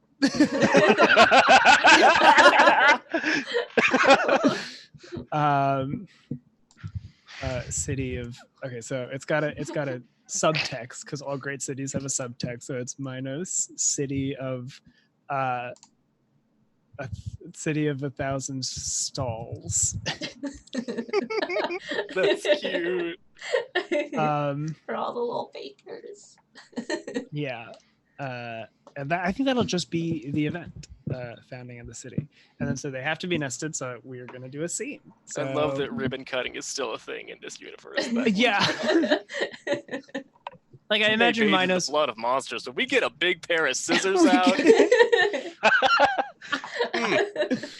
Oh, good. I imagine Minos is probably a smaller town, and then it just became like this big city and got its name. So how do I ramp up to the start of a scene? Again? Exactly.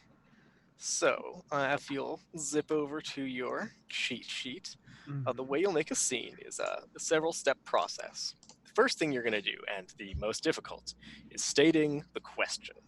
So the way a scene works is you want to have a question that you do not know the answer to, and then you will say, okay, here's my question, and then we'll do some stuff, we'll play out the scene. As soon as the question is answered, the scene is instantly over. So you want to make sure you have a question that we're going to know if it's been answered for sure or not. So if you were like, okay, there's going to be like these two groups meeting up, and like, you know, how do they react when they meet each other is not a question that really lends itself to a microscope scene, because it's like, I don't know. You want to have like a scene that you're like, okay, I for sure know when this is answered. Like, why does the farmer burn down his own field? Oh, You know, I see. Okay. you want to have something that's like really, really punchy. And you know, things with a yes/no answer are great for that. Things, you know, like, do the knights forsake their ritual vows? And, you know, we can be debating back and forth whether they do or not. And then, yes, they did. And we're like, all right, that's scene. That's scene. Okay. Huh. If you'd And like, so you can think about which question you want to think of while I talk about the other stuff that we do for the scene. Yeah. So the second step is to set the stage. So you're going to answer 3 questions for everyone to sort of bring us all into the world you see in your head.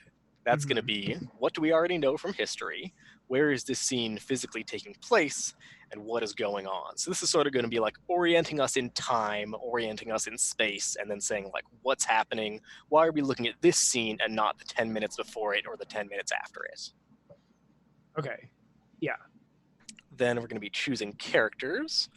That's a little more complicated. So if you're feeling a question, this may be the time to nail that down. Yeah. So this is a scene that's taking place in the founding. And I think I want to, okay, the question I'm going to ask is, why was the mayor, I guess, mayor of Minos, not present at the ceremony? Is that like a good succinct question, do you feel? I think that would make sense. Yeah, it sort of depends on like when in time you want to set it, because you also want to have a question that's not going to be answered in like 4 seconds. Yeah. But that is definitely a possible one where everyone, you know, we can be, as long as nobody's playing the mayor, right. It'll probably take us a minute to answer that question. Okay, yeah. Or somebody could play the mayor, and then we decide what happens to the mayor. Yeah, like, and then it goes off. Should I get like? Should we get like real into this? Should I say who killed the mayor at the founding? Like, kind of. That's a real more definitive question for sure. Okay, how about we do that? Let's get like real into this. Yeah, Microscope. Killing mayors. Killing mayors at the founding of Minos. Who killed the mayor? All right, sick. So the next thing you're going to do is set the stage. So you'll say, what do we already know from history? Where is the scene physically taking place? And what's going on right now? And this could be, you know, a murder investigation after the fact. It could be before the death happens. It could be the death is going to happen during the scene, however you'd like.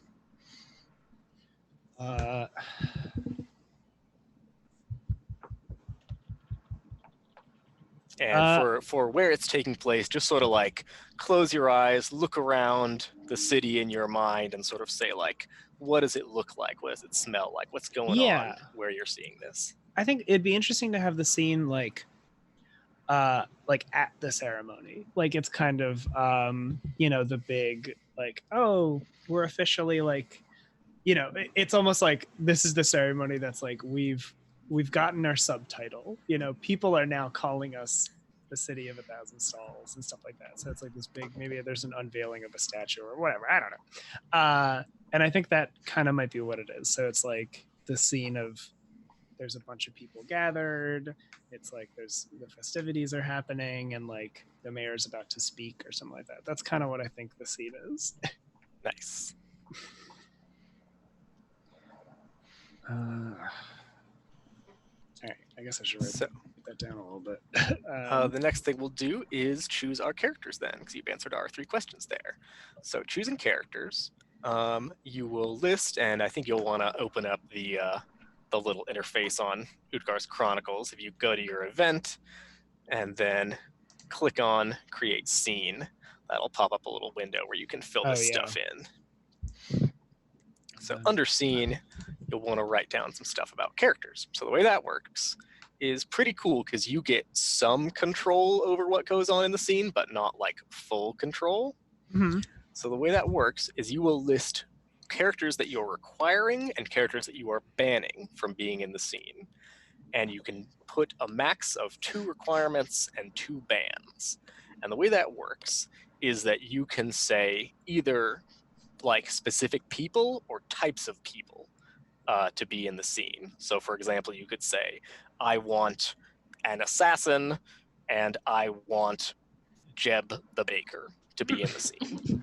Okay. And you have, as usual in Microscope, infinite power to make up whatever you want as long as, it fits in with what we're doing. So you can just be like, oh yeah, here's this person that I've now made up. They're the head of the Assassin's Guild. This is their name. This is their pronouns. They're this type of being. And you don't say who plays it, but somebody's got to play it.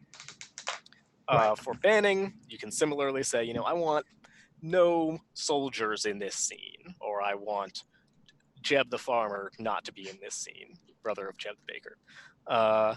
So when it's a brother, the same name. Same name, really uncreative family, yeah. Family name, yeah. Both Right sons down of the Jeb. lineage. Down and across. It's a monopoly of names. It's a monopoly of Jeb. Daughters are also named Jeb. It's a whole thing. It's a whole thing. So the one thing you can't do, which you probably wouldn't think of, but don't try to like outsmart the game, because you can't. What is it exactly? You can't say like there are no non-soldiers in the scene. Oh, weird. Okay. You can just say there are no civilians or something. Like yeah. don't try to say there's only soldiers by banning like in weird double negatives. Sure. Yeah. God damn it! I want to ask a question. I'm gonna ask a question. Do you think it's? I'm sorry. Do you think it's more interesting to have them to require the mayor or not have the mayor be a character? That is an interesting either way. I don't know. And if you leave it up to fate by not putting the mayor in, I'm not gonna. Yeah. somebody can just grab it or not grab it.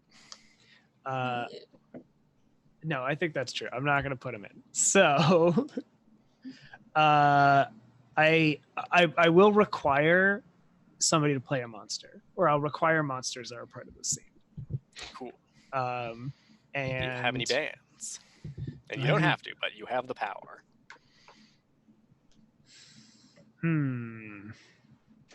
I don't think I have any bans.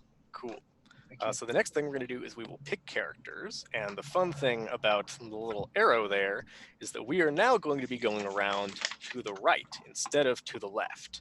So I will pick first, then we'll go to Rue, then Kevin, and then Viditya. You will go last as the person who made the scene. So if you put in a garbage character that no one wants to play, you gotta play it. I gotta play it. Not that that's the only situation in which you'd be playing the last character, but that's what's the power of the other players is to make you pick last. Right. So you'll want to choose a character that helps you answer the question.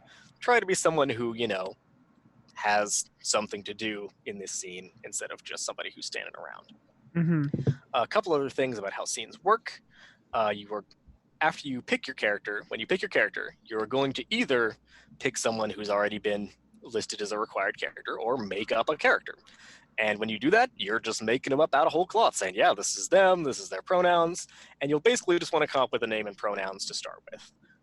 Because after we've all gone around and done that, then we're going to go around again in the same order and reveal our character's thoughts. This is like the good stuff, because this is when you're going to zoom into your character's head and you're going to say what they're thinking about, which could be like, boy, I'd sure love to kill the mayor today. Right. Really always hated that guy. You know? God damn it, Jeb. And, 3 different people could be thinking that. Maybe everyone hates the mayor. Who knows? Maybe everyone, yeah. Or it could be, boy, I really want to protect the mayor at all costs. Or it's like, gee, I love cheese. You can be thinking whatever you want. Right. We could all be assassins, and we're just trying to see who gets to the mayor Who first. gets to the end? Exactly. Who gets to the mayor? So when you are actually going through and role-playing, you'll be role-playing what your character says and does, and also thinks. You can just keep revealing your thoughts during the scene, and I encourage you to, because it's really fun to be like, oh yeah, I'm offering you this really great deal. By the way, I'm totally lying. Okay, yeah. Also, if someone tries to do something to your character, you describe the outcome of it. So if I'm playing the mayor and someone says, like, I throw a knife at you, then it's up to me whether I say, I catch the knife out of the air with my teeth, or, it kills me. And you can also do some world-buildy stuff, and the way to do that is by having your character see it. So instead of saying, like, and then an earthquake happens, you would say, and then I look out the window and I see the ground is cracking and a big fissure opens up, and I say, geez, it's an earthquake, everyone! So that's how that goes. Also, if you really need to, you can introduce a secondary character and play them. If it gets complicated, you're like, oh, somebody needs to play the cousin. Yeah, I'll be the cousin too, I guess. Okay, so that's how that goes. There's a whole thing about push and conflict where you can if you don't like something that someone does enough that you want to bring some mechanics into it and be like, actually, can we not do that? There's a way to do that. That's something we'll engage if we come to it, but we don't gotta. So, all that aside, does that all make sense to everybody? Anyone have questions about how scenes work? I think cool. So we'll be jumping in, we'll be playing until we answer the question. As soon as we've answered the question, then we are donezo with that scene. And that can take, 10, 15, 30 minutes if we really, really, really drag out this mayor's life. Or it could happen fast. We'll find out how it goes. So, but remember, we are all, as players, working together to answer this question. We want to find this answer. Stalling the answer to the question, you could, but why would you? Yeah. So that's that. So the next step is that we will go around and choose our characters, starting with, is it me? Yep, it's me. All right. I'll be the mayor. That sounds fun. Oh, nice. I want to die in this scene.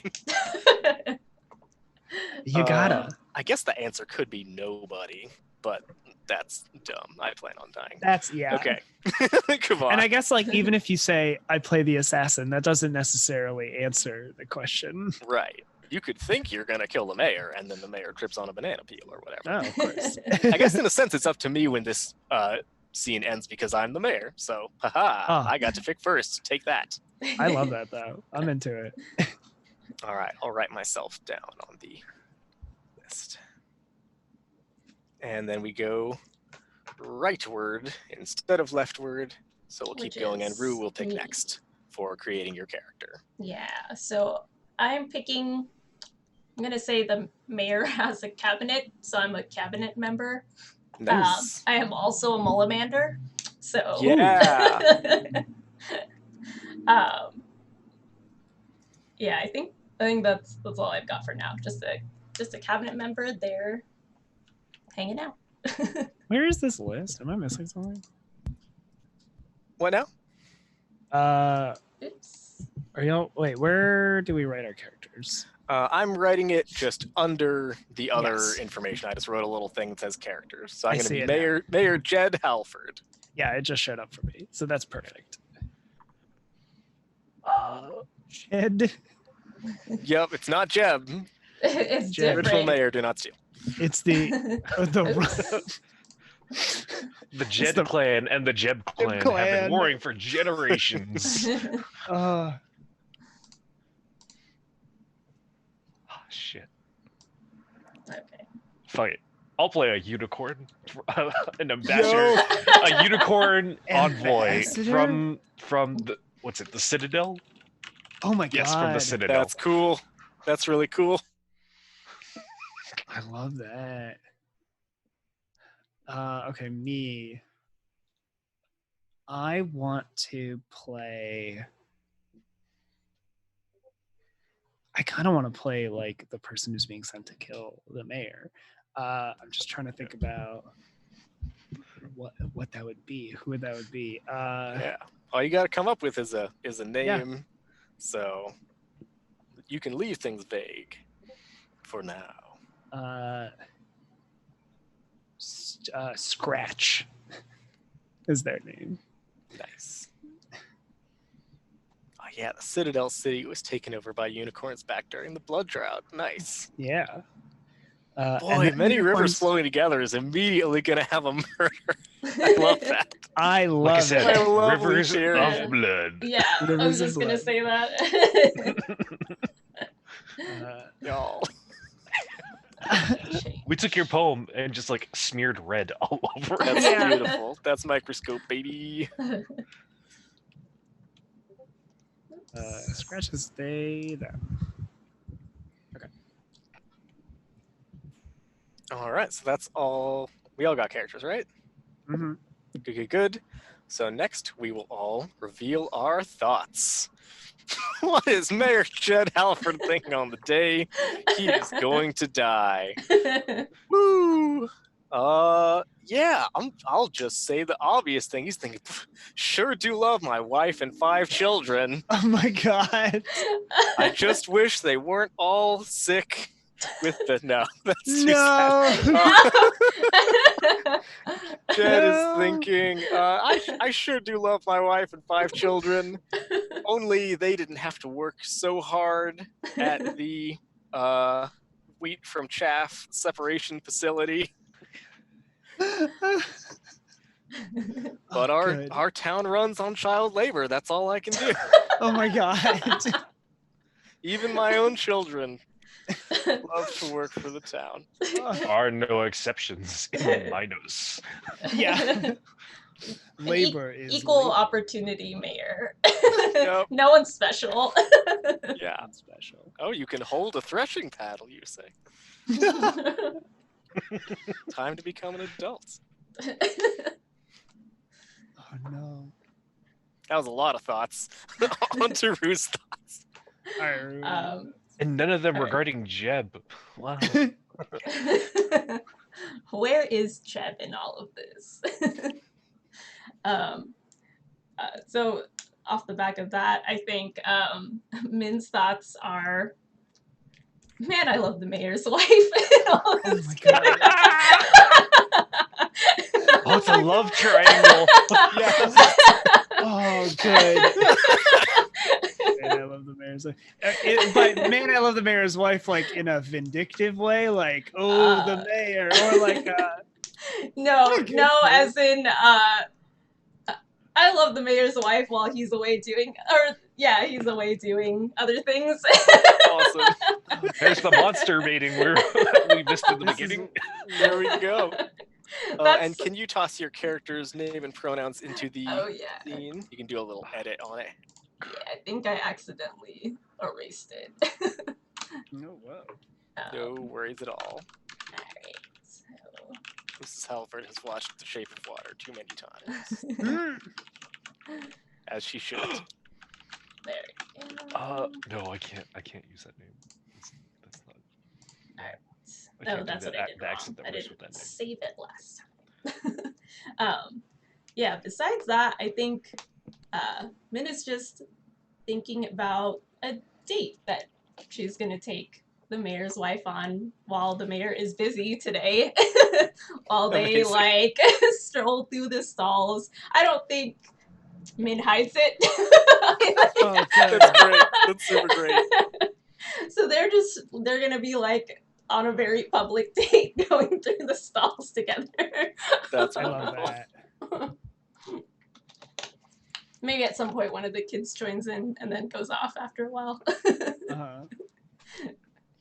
And I think that those are all of Mint's thoughts for now. What's the name of the unicorn ambassador? I just found it, and oh shit. Okay, hang on. This is our first unicorn name. Establishing unicorn naming conventions for all time. Also, the accent apparently, because I have to roleplay this unicorn.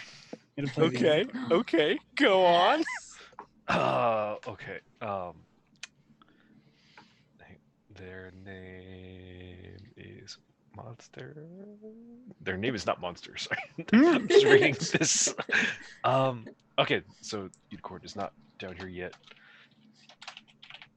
I don't know how to do the two dots accent over an E here, but their name is Nail.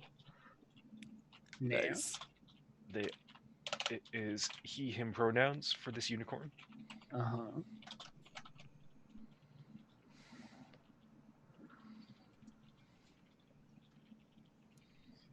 And then I'm also supposed to say what they're thinking, right? Yeah. Mm-hmm. Okay. What are they thinking? I wish I could go back home to the citadel. This is such a tedious. This is such a tedious errand. I must.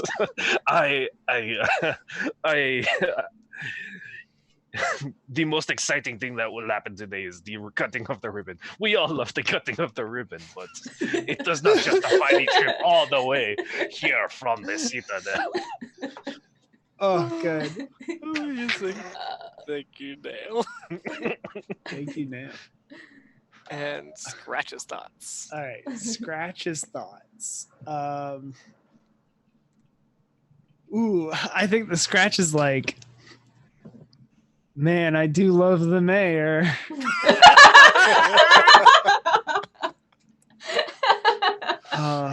Now I this regret is not being amazing. in this love rectangle. Oh, Yes. yeah. Yes. Okay. I do love this mayor. And it's like, there's a lot of like nervous energy to that. It's like, oh, Oh. I love this mayor. Love the mayor you have to kill? Oh Yeah. no. Oh my gosh. I got too close. Oh no. I got too close. Enemies to lovers.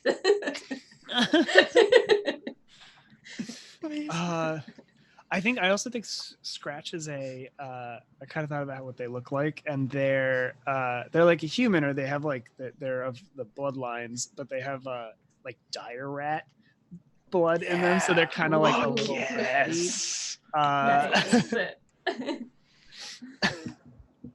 I also love this character now. Me, the player. Who knows about the mayor? We'll find out. That's what we play scenes for. See who falls in love with rats.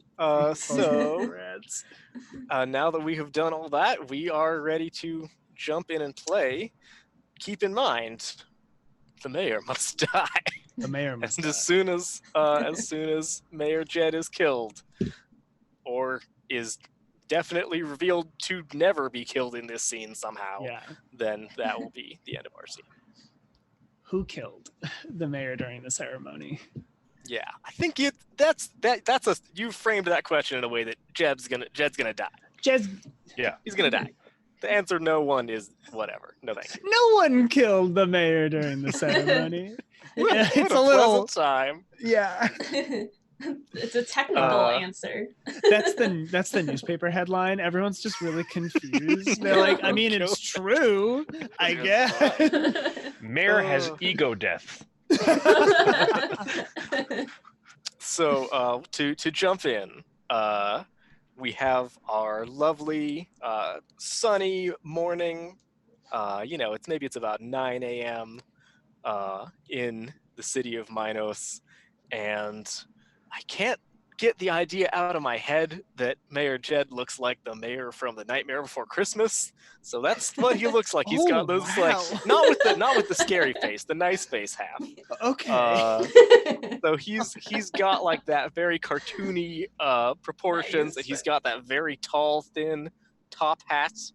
and has just a very jovial air as he is going around and like sort of glad-handing, shaking hands with people, and saying hi and inquiring about their families and stuff before he goes up to give his little ribbon-cutting speech. I think in the midst of you shaking hands, you shake hands with Scratch. You make contact with Scratch. Nice. And do we know each other already? I don't think so. Okay, cool. I that's how I imagine it. It's like I love you, maybe in like a political figure way, and possibly more. You know what I mean? It's like, yeah, you've done good for my nose. You know what I mean? And but yeah. That's great. Yes. I love the idea of you saying that. Like, I love you in a political way.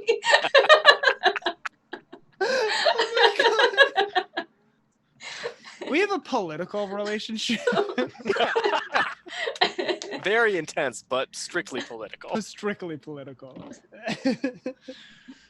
Amazing. Yes. Well, Mayor Jed warmly shakes your hand. Do you have kind of a rat-esque, like clawy hand, or is it like pretty human-y?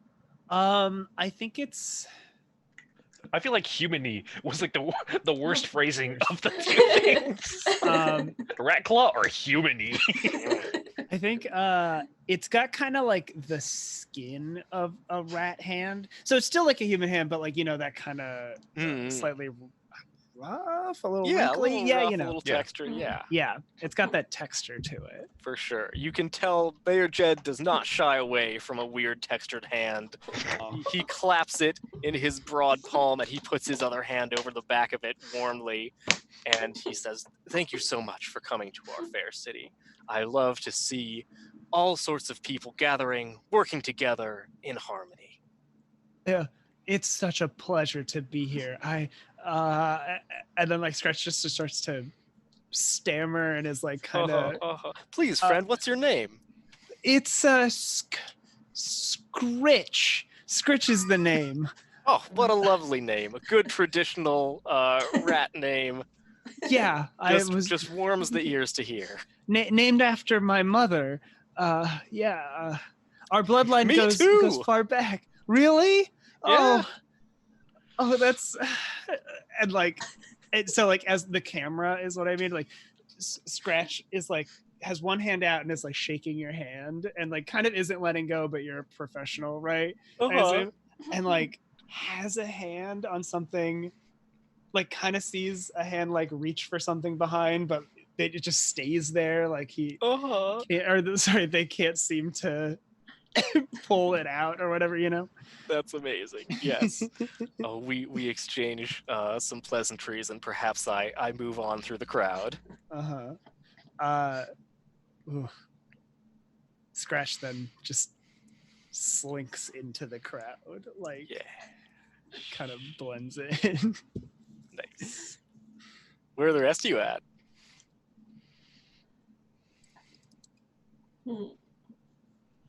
I have a question for the mayor. Is the mayor's wife there, or is she like... Whatever you would prefer. I think maybe she's there. She's not like on stage or anything. She's in the crowd. And I think when Min passes her, she like gives her a kiss on the cheek and then like is going. That's great. So you guys are really open about it. Very open. Hey, Minas is a progressive city. I mean, city of 1,000 stalls and some. We're fine. Nice. Do you think it's more interesting for you am I cool with it? Do I know? No, I don't know. I think either way could go. I don't mind either way, whether it's like, it's and are progressive like except for the child labor. Good point, Jack. Good point. Oh no. If you think about it, that's progressive in its own way. Oh no. It's equal opportunity child labor. Yeah. We man. believe in our children and their Children ability to are work. well paid. We're not ageist. We allow anybody of any age to work. Yeah. And they're full rights. Don't worry. We The children provide have for labor them. unions. They have like full benefits. Oh my god. They get the summers off. All right. I think it's really fun if I do know, actually. So I think I come up like shortly after that, like you two have parted, and I like clap you on the back from behind. So for a second, it's like, uh-oh, what's going on? And then I'm like, Min, how are you? You've been treating my wife right. I hope, right? Oh my god, I love that Oh, idea he's of one- you like They're congratulating one of those me. poly people. Yeah, it's wonderful. You've been treating my. You better. She loved those flowers you got her. Mm-hmm. She gave one of them to me. Yeah. Do you have it like in your hair? Yeah, I've like stuck one in my hair. Oh. That's so good. Oh my gosh. Oh, I say, well, I am so busy these days. I am so glad for you. Like it makes me so happy seeing her come home with a smile on her face. You know, I live to please, and I'm happy to help you out anytime as well. Thank you for giving me such a, what am I trying to say? A relaxed schedule, I guess. Relaxed schedule of dating my wife. Oh my god. How do other cabinet members feel about this? That is a good question. Are they all dating your wife?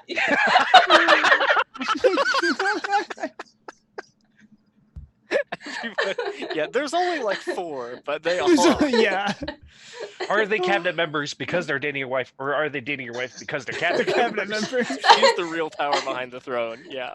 That's Oh. even funnier if that's I like like that, part of actually. it. Like you have to go in and you're like, all right, you're the cabinet member. You also have to date my wife. You But don't also, have a it's say. just a big polycule. It's Yeah, just a big that's very polycule. good. Oh my god. You don't get a say in it. You have to love my wife. It's your wife is the one that hired me. She's like, you're the loose end, Jed. Oh my god. Jed, you're the one that's not vibing. You gotta take me out. You're That's not- amazing. That's actually I kind of really love Okay, yeah, that. no, that's canon. Your That's great. your That's wife is perfect. like- You're declaring your thoughts. That's the thing you're thinking about. You were Yeah. hired by my wife. to kill Scratch is me. like because Scratch is witnessing this scene and it's all like, that's the mayor's lover. That's the mayor's wife's lover. Yep, yep. Also, reason the I'm mayor's doing lover. this. Also the mayor's lover. The whole reason I'm doing this. Oh, wonderful, wonderful. Where's our unicorn friend at? I have 2 ideas.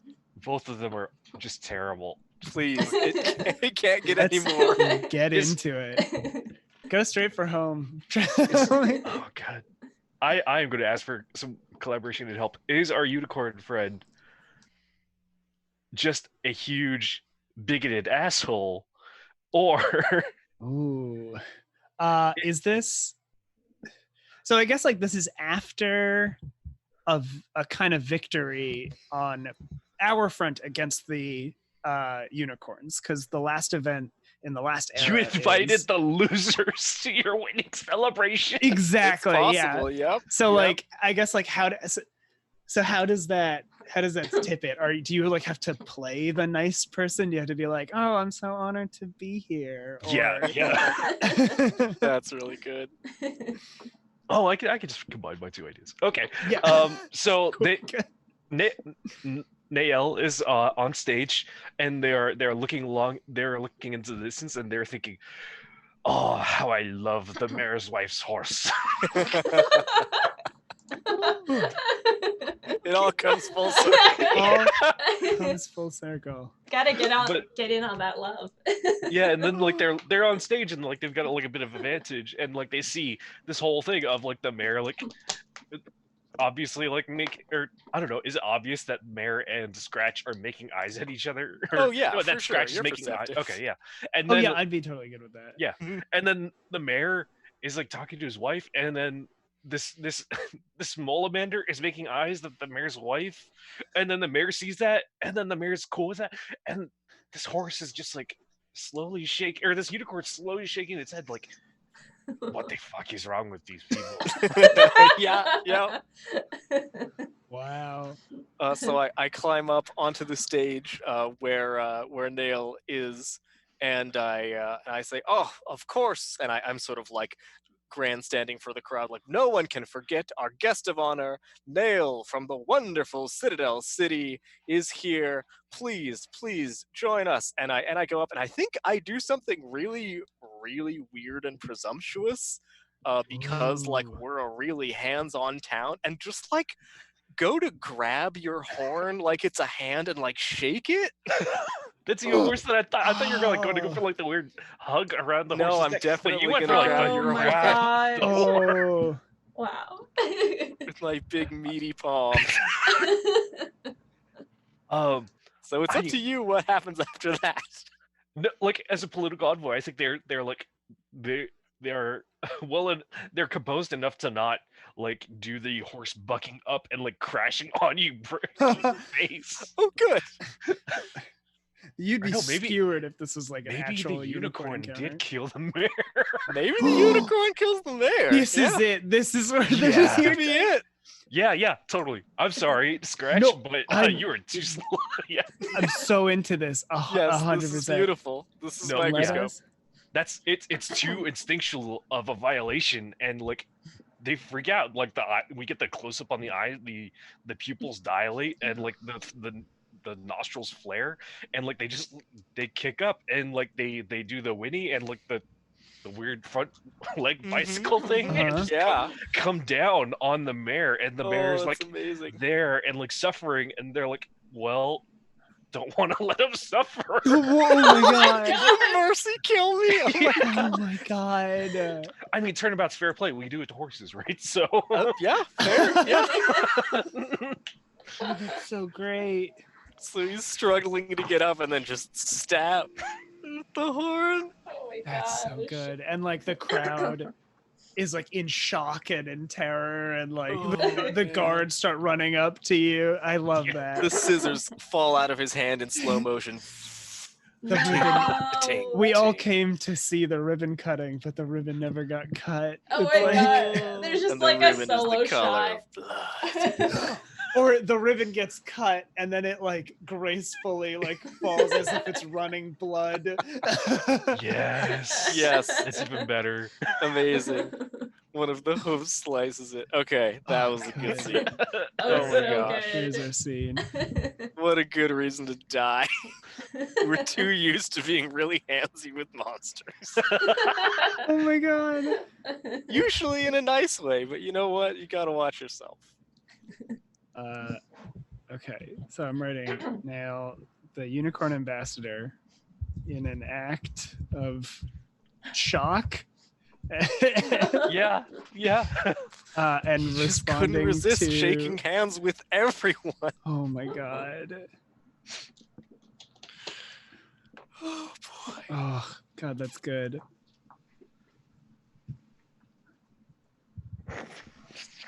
There we go. And so wait, we decide this is tone is after. I think I remember tone At the is end, after yes. the scene. Yes. So now we will say, you know, was that a light or dark scene? in the end?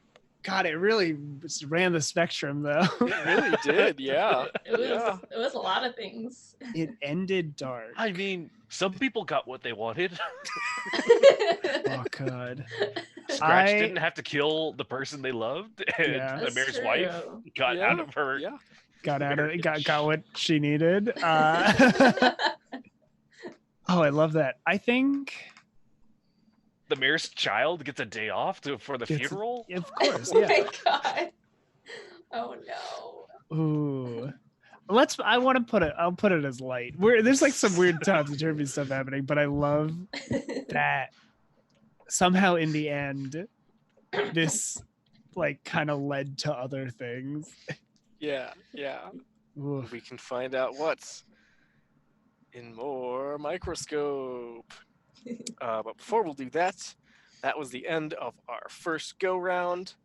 So next we are going to do just a tiny bit of end of turn stuff called the Legacy, which is pretty fun. So The player who is to the right of the current lens is going to pick something that appeared during the focus and make it a legacy. The reason that player does it is because they are the player who would basically take the longest until they get to be the next lens. Because the lens goes around to the left, so it would be like after Viditio would be Kevin and then Rue and then me. But we're just skipping right over to me for the legacy. And I will pick something that I was interested in this round. Could be a person, place, a thing, a concept, and I will make a scene, an event, or a dictated scene, which is a one-player scene about that thing anywhere in time, and that is how that goes. So it's your chance to sort of break out of the restrictions of the focus potentially and talk about something you thought was cool.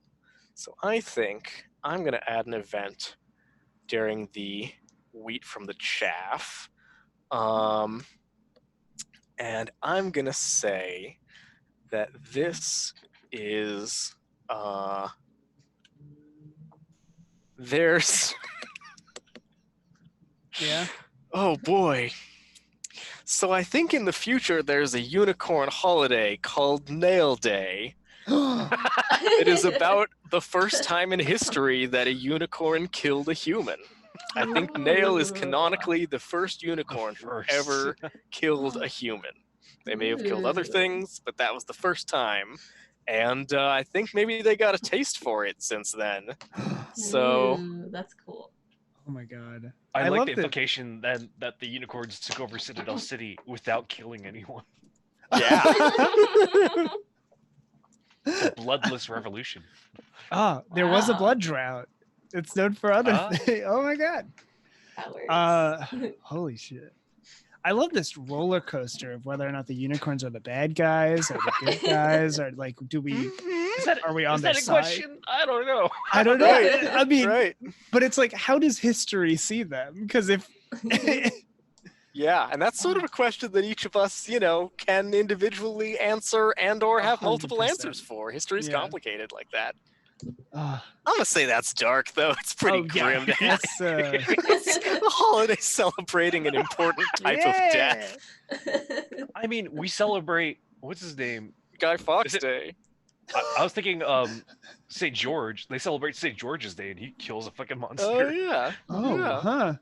Yeah, I think it has kind of a Guy Fawkes Day vibe. There's like an impaling of ceremonial effigies that kind of look like the mayor and stuff. Oh, yeah. Oh, wow. Ooh.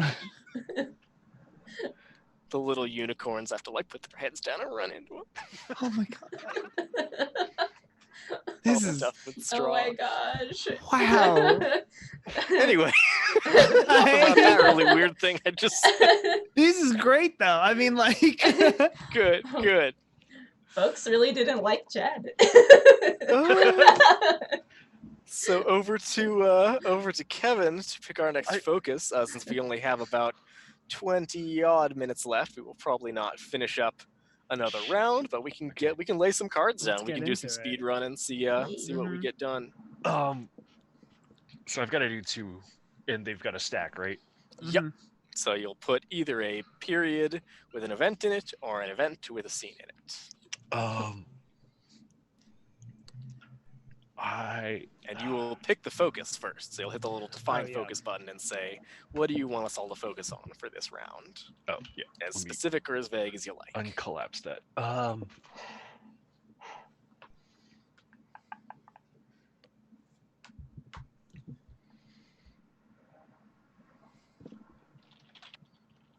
The end. the end. Dun dun dun. Yeah. The concept of the end. Yeah. Go about as vague as possible.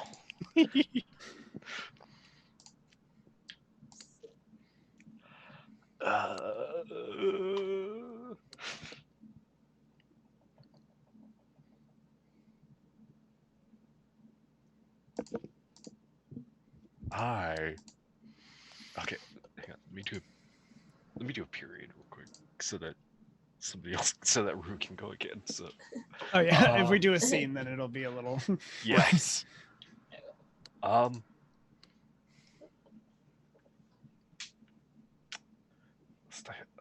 Stifling anyone touchdown. So that's concrete. The stifling everybody who's the whole Brotherhood was eliminated in the stifling, right? They were pushed back, I think. Is that what I said? Or no. They were hunted and whoever was found was eliminated, but I don't think I identified if that meant everybody was eliminated. Right. Yeah, So we because see after that. Velas has okay. Mm-hmm. Yeah. Yes. Okay. So I would like to add a period.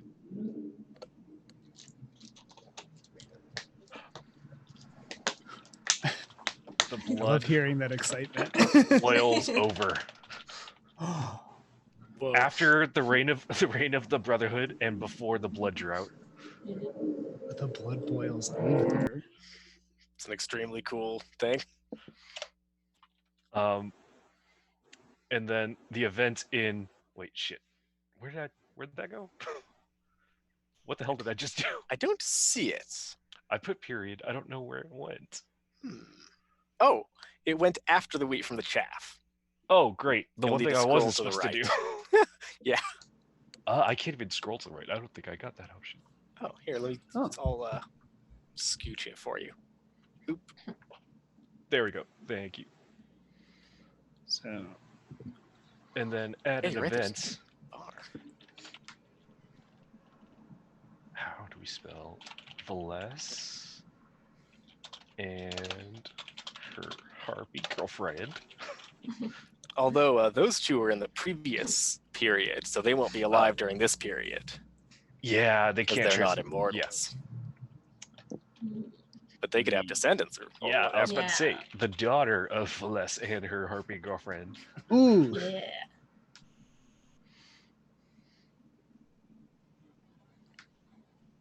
Resurrect the Overlord.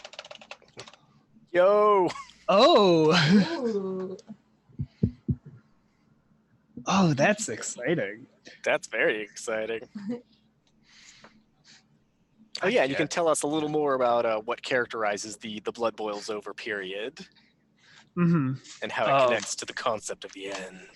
That the blood boils over period is like when the Overlord rises and he begins to plan the end of man. Okay, cool. yeah. I'm very into it. Let me try and fit this weird abstract idea back into the box I had created for myself. Yep. Good job. Yeah, the it is the beginning of the end. The Overlord is resurrected and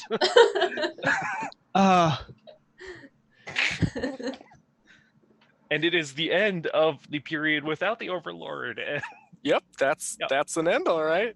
yeah. yeah, Exciting. so Rue, it's your turn. Over to you. Yeah. I was gonna ask who's next again. It's Ru. That's me. Let me think. I'm trying to think of what the focus would be. Something to do with an end. Something to do at the end. So you just create like Oh, an event whoops. or Gotcha. Yeah, a period, event, or scene. Anywhere in time. Um,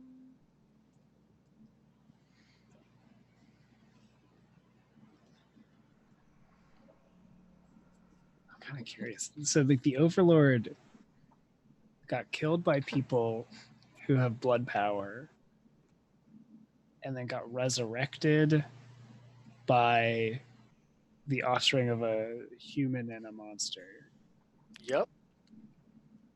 How that happened, I don't know. Make an event about it. Yeah, that's, I mean, that's the best part is you don't have to say. Yeah, I'm just You're kind like, of talking through like Yeah. the beats of this, right? Where it's like, okay, so this Yeah. Overlord is now introduced to a world filled with monster blood powered people. Mm-hmm. It's cool. I mean, I'm into it. Yay. I'm like, oh, who? Alright, I think I've got something. So I think with the end, it's going to be an event in the Blood Boils Over period, I think. Yeah, I think it makes sense in that period.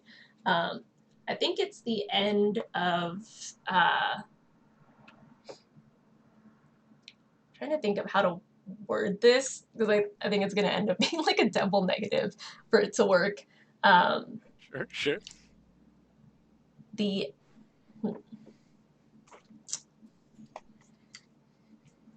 I think there was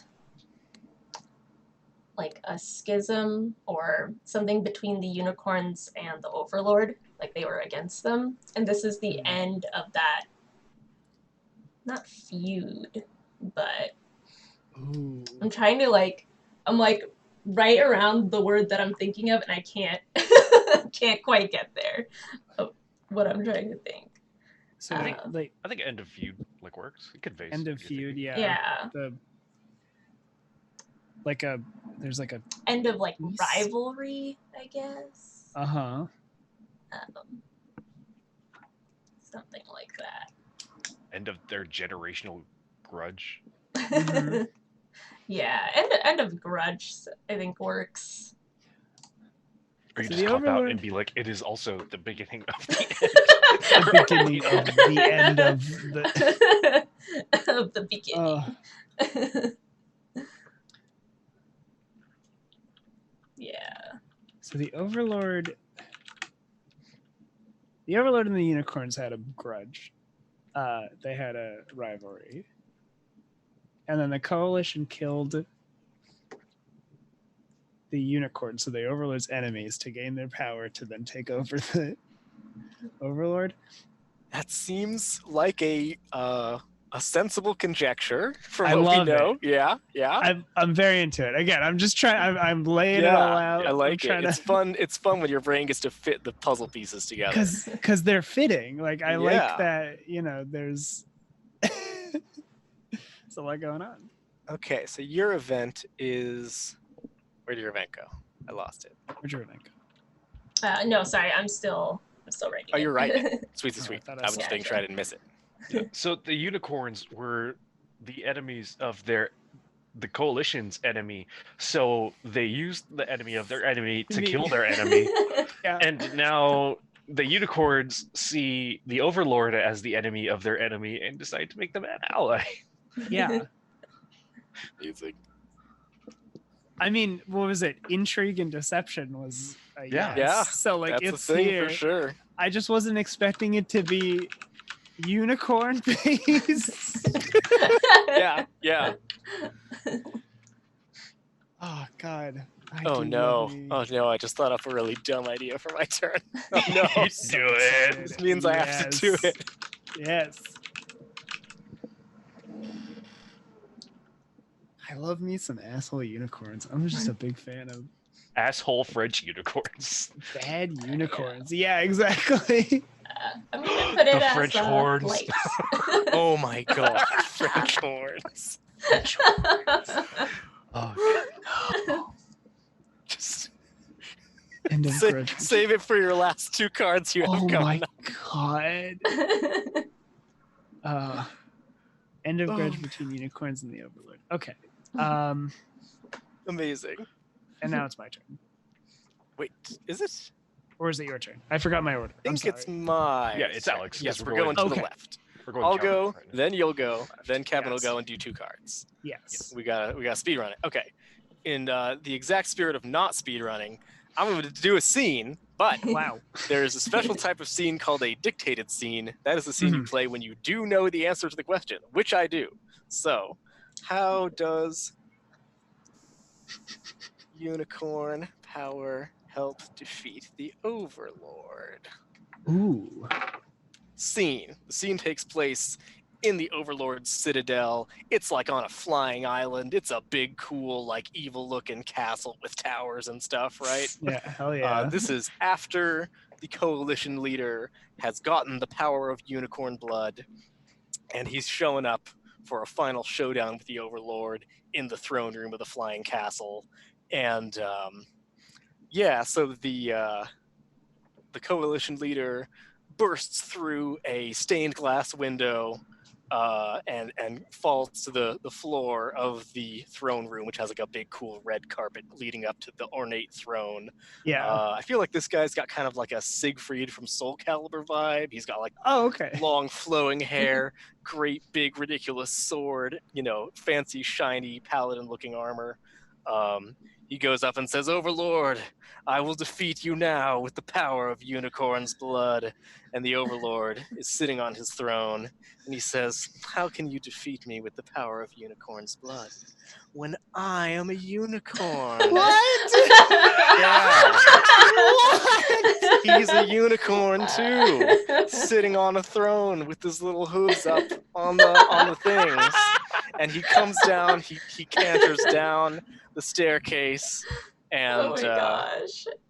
and then the guy says, "I can defeat you because I have the power of unicorn blood to see what is truly in people's hearts." And his eyes like glow this sort of pearlescent color, and he says, "I can see the truth now." And he strikes forward with his mighty sword, and there's like a flash, and he says, "You were never a unicorn." And Whoa. the horn falls No. off. Yeah. There is no blood because the Overlord was just a horse the entire Oh my time God, wearing just a a fake magic horn. horse. Yeah, The double fake. yeah. Double. So that's how unicorn power has defeated him. He was not an invincible unicorn, just a horse wearing a fake horn. Oh my gosh. Rain of blood with our horse overlord. He was a horse lord. I love this. All right, that's my turn. That was a dark scene. Yeah, it involved deception and sadness for everyone. Oh my God. Okay, but it just Okay. we got 6 minutes left. I Go, know. go, go. I thought I had an idea, but then suddenly everything changed. So there's so much to consider. Everything changed when the horse lord attacked. Yes. It just made me really happy when you were saying the stuff, and I was like, wait a second. I'm putting some pieces together. That's so good. Did things change though? Because the Overlord is back. Is The Overlord back. is back. Just a future horse. It's just a future horse. Oh God. Wait, that's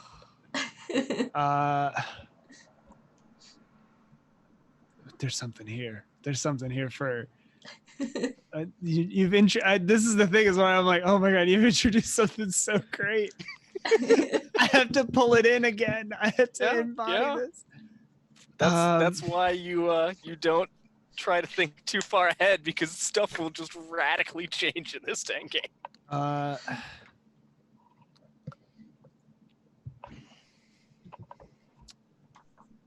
Wait, I can do this. I think it's gonna be in. I guess it would be the blood drought.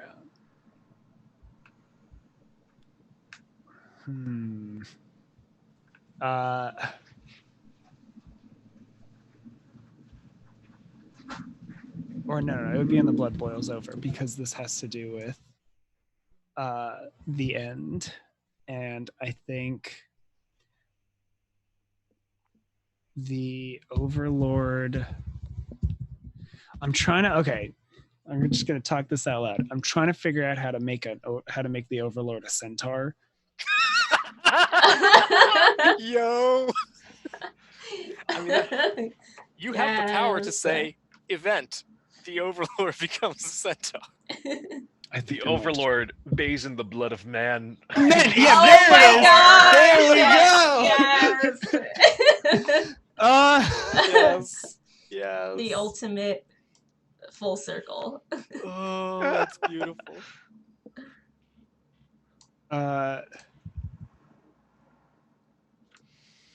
I love this, and it's Here we go, and it's dark because it's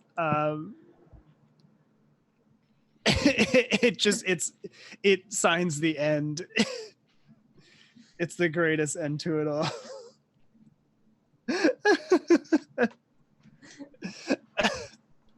Man is no longer just a being, it is now classified as a monster. Yes. Like their blood is now tainted as a monster's is. Oh my god. That's incredible.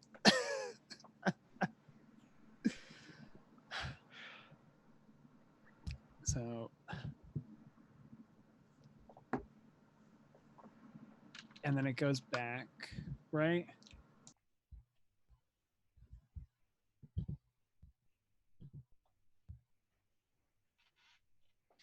Yes. If you're all done with that, then we will go over to Kevin for our last two cards.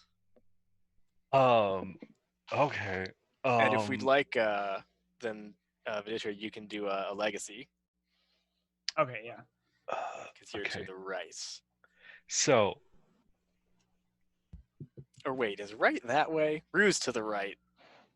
Oh my god. You're to the counterclockwise. and these last two, they have to be stacked as well, right? Yep. Okay. And I guess a dictated scene is a thing you could do as well. Yeah, that's for sure a thing you can do.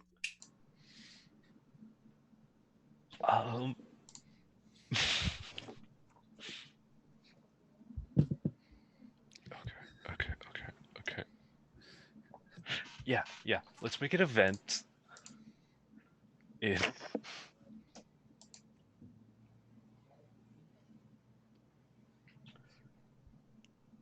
Here in Many Rivers. Let's make Jesus Christ.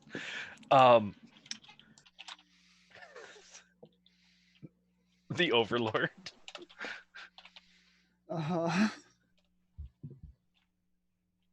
kills the council. Oh boy.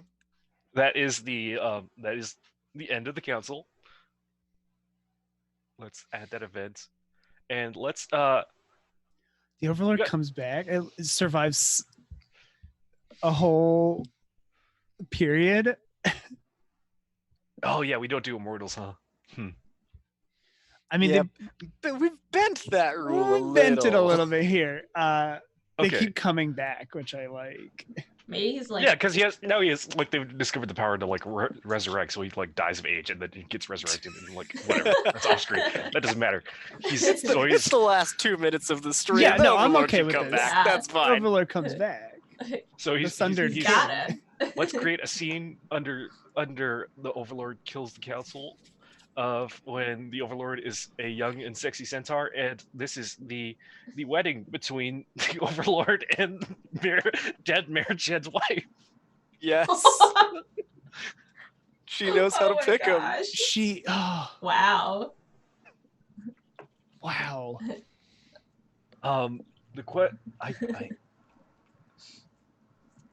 What's the question? We're over time, right? We are, but go for it. We're good. We'll Yeah, take we it. can We'll do stretch it out for a couple minutes. Yeah.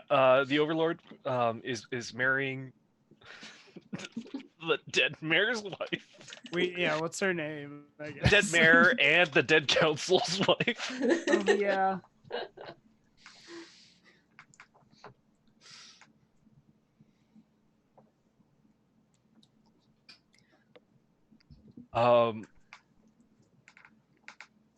How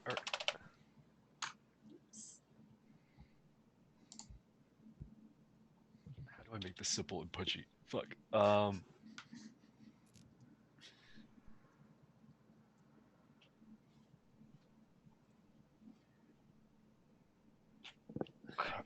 The end, right? It's the end of the Yeah. council, but like maybe the question also has to do with like an end of something. Yeah, I'm like, how does this lead to his demise? But like, that's too open ended. I mean, if you're answering it yourself, you're If good. your answer, yeah. Yeah. How does this? How?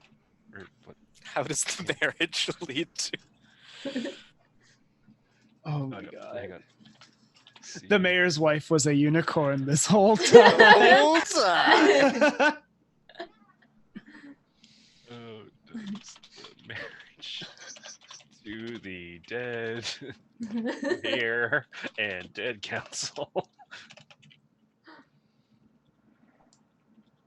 Doom the Your marriage Overlord. laws have to be like really complex.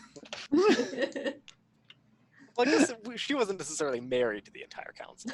Yeah. I mean, who knows what happened after the mayor died? Bunch of partners. My headcanon is that Scratch is still okay though. The Scratch dead- is out there. The dead. Scratch comes back in Mayor's- like season 3. Next time on Microscope. Scratch is a baker now. Scratch is Aw. but then has to be pulled back into the blood war. He thought they were done with this life. Yeah. So how does the marriage to the dead mayor and council's wife doom the overlord? This is taking place at the marriage of the overlord and the wife. Ooh. She should really get a name, but we're so She late. should get her name. So as they are on the altar being married and giving their vows, the overlord standing tall looking down on his new bride, like being a tall fucking centaur, shirtless, wearing a tuxedo jacket because centaur, Beautiful. Good. This is good stuff. with tails that run over the horse body. Yes. Great.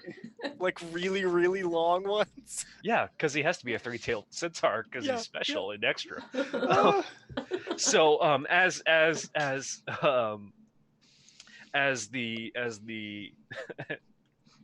now the overlord's fiance gives her vows, she says something poetic and ominous, which I cannot come up with at the moment, and says I do, and then suddenly the overlord gets a crossbow bolt in the eye, and we cut to the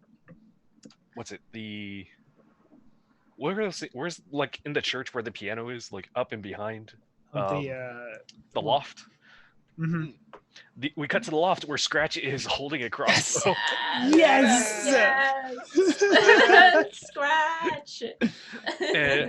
and Ah, and the overlord's widow declares herself the overlord. Yes! Yes!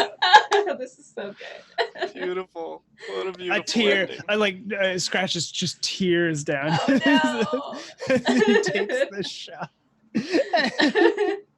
Oh, I love that. And I really love we don't know what the mayor's wife says. It's just a mumbling and Yeah. Mhm. crossbow Imagine bolt. something ominous. She says an ominous thing. Yeah. Yeah. Oh, that's great. Oh my I'm so god. All right. good. Rue, do you have a thought for one last legacy card? So Oh, this will be boy. any card that was set down this turn. So any of our cards related to the end, you can pick a concept from one of those and then make Okay. a period event or scene somewhere in time about that legacy.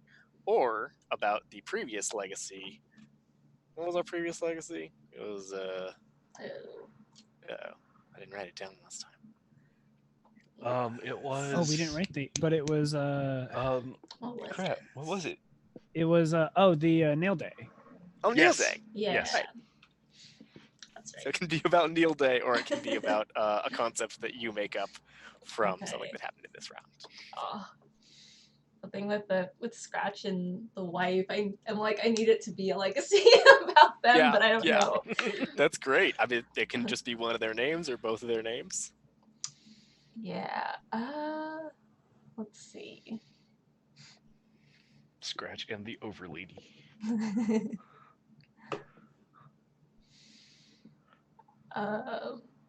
Yeah, I think it's just that I can add anything. Like I can add a period as well. It needs to be an event or a Oh. dictated scene. Gotcha. Okay. Oh, it has to be. Okay. Got it. That's good to know.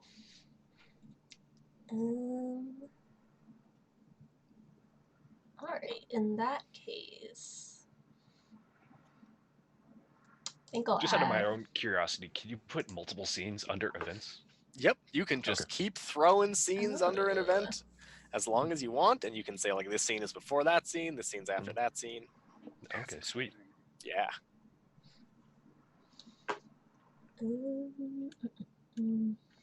All right, I think I'm gonna do an event.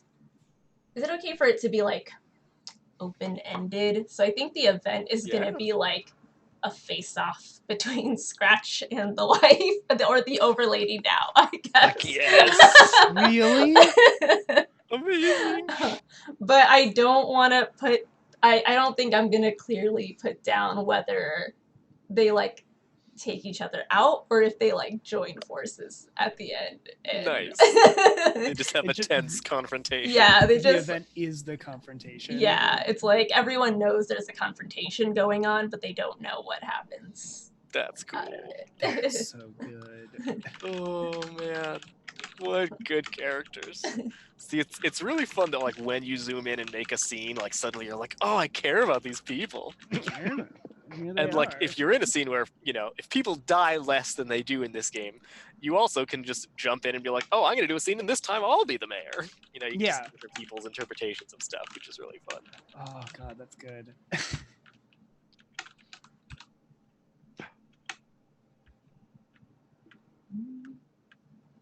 There is character non-monogamy, just like Mayor's wife non-monogamy in our game. Oh man. I love that she was just like the power behind the throne the whole time, setting up assassinations and stuff. She was just... Good for her. Good for her. She was a real mastermind. I know. She was the puppet master behind the scenes, just... And she was just a horse the whole time.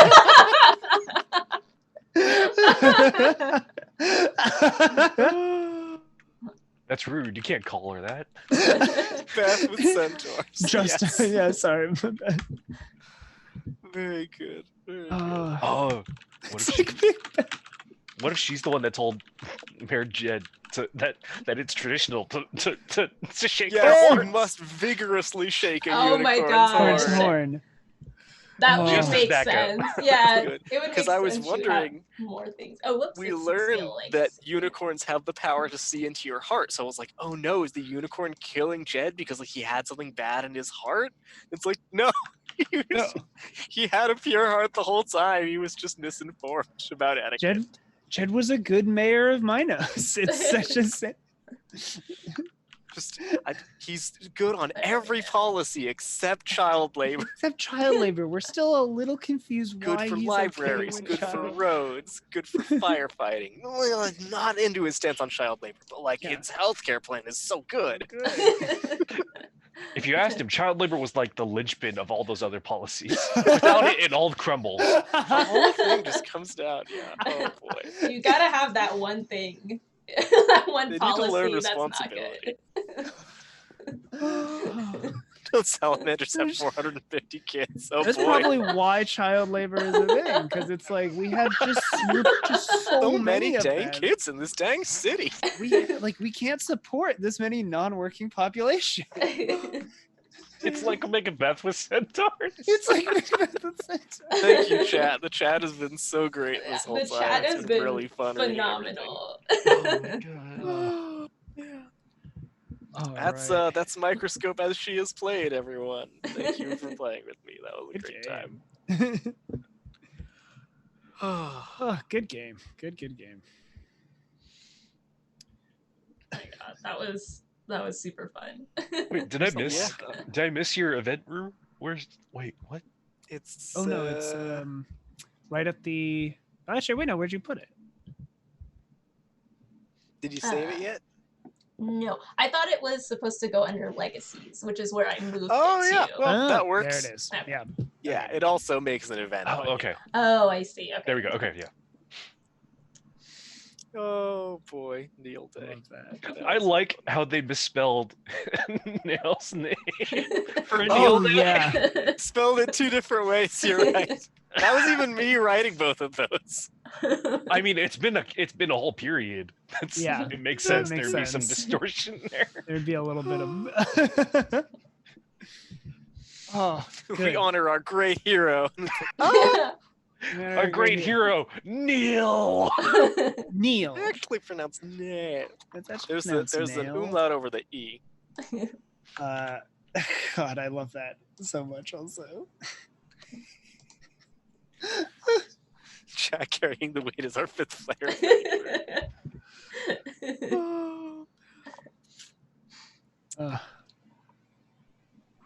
Well, next up we'll be rating Thread Raiders, ironically. So get ready for whatever it is they do over there. That sounds very exciting. I guess before we do that, we should all say where you can find us on the internet and all that good stuff. Let's go in player order. Vidya, you want to go first? Sure. If we can I still guess- remember What are play? I've completely lost track. I just wait till I'm called on. That's fair.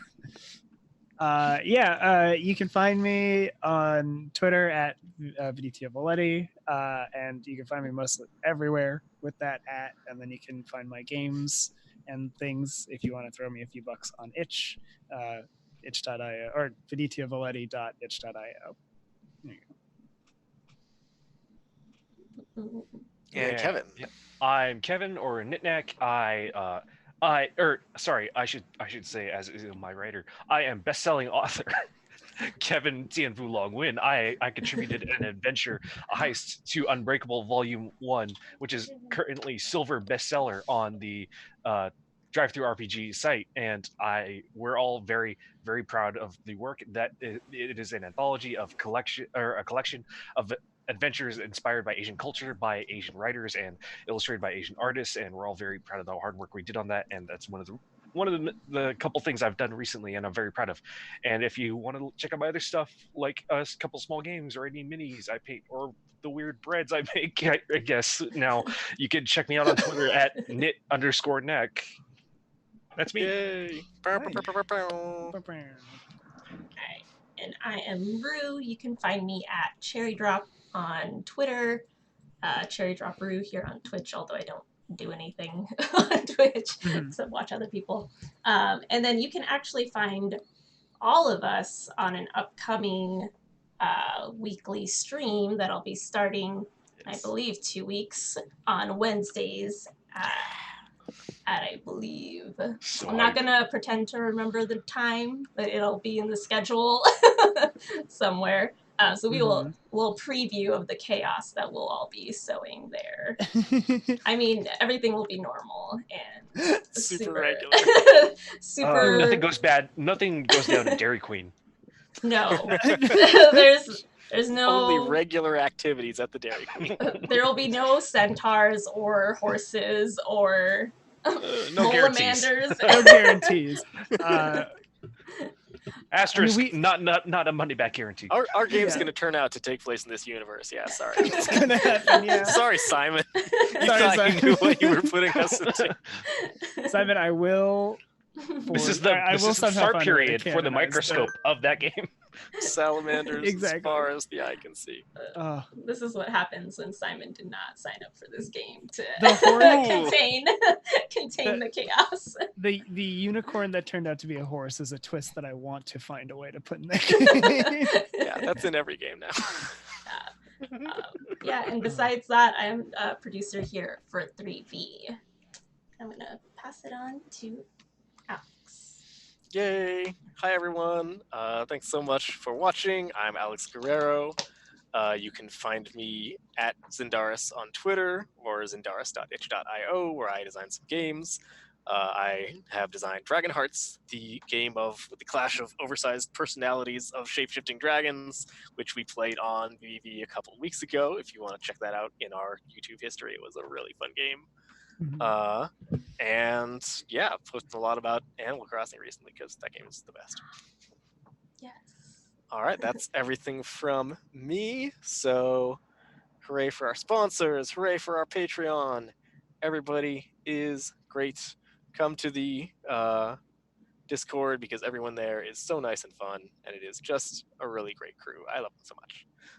So What else do we gotta do? Do I have any other outro stuff? Uh, Thank everyone who followed and subbed and hosted and rated and did all these various verbs that you do on Twitch. All of those are good verbs. Thank you for doing them.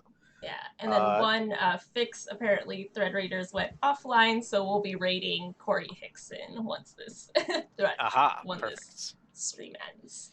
Mhm.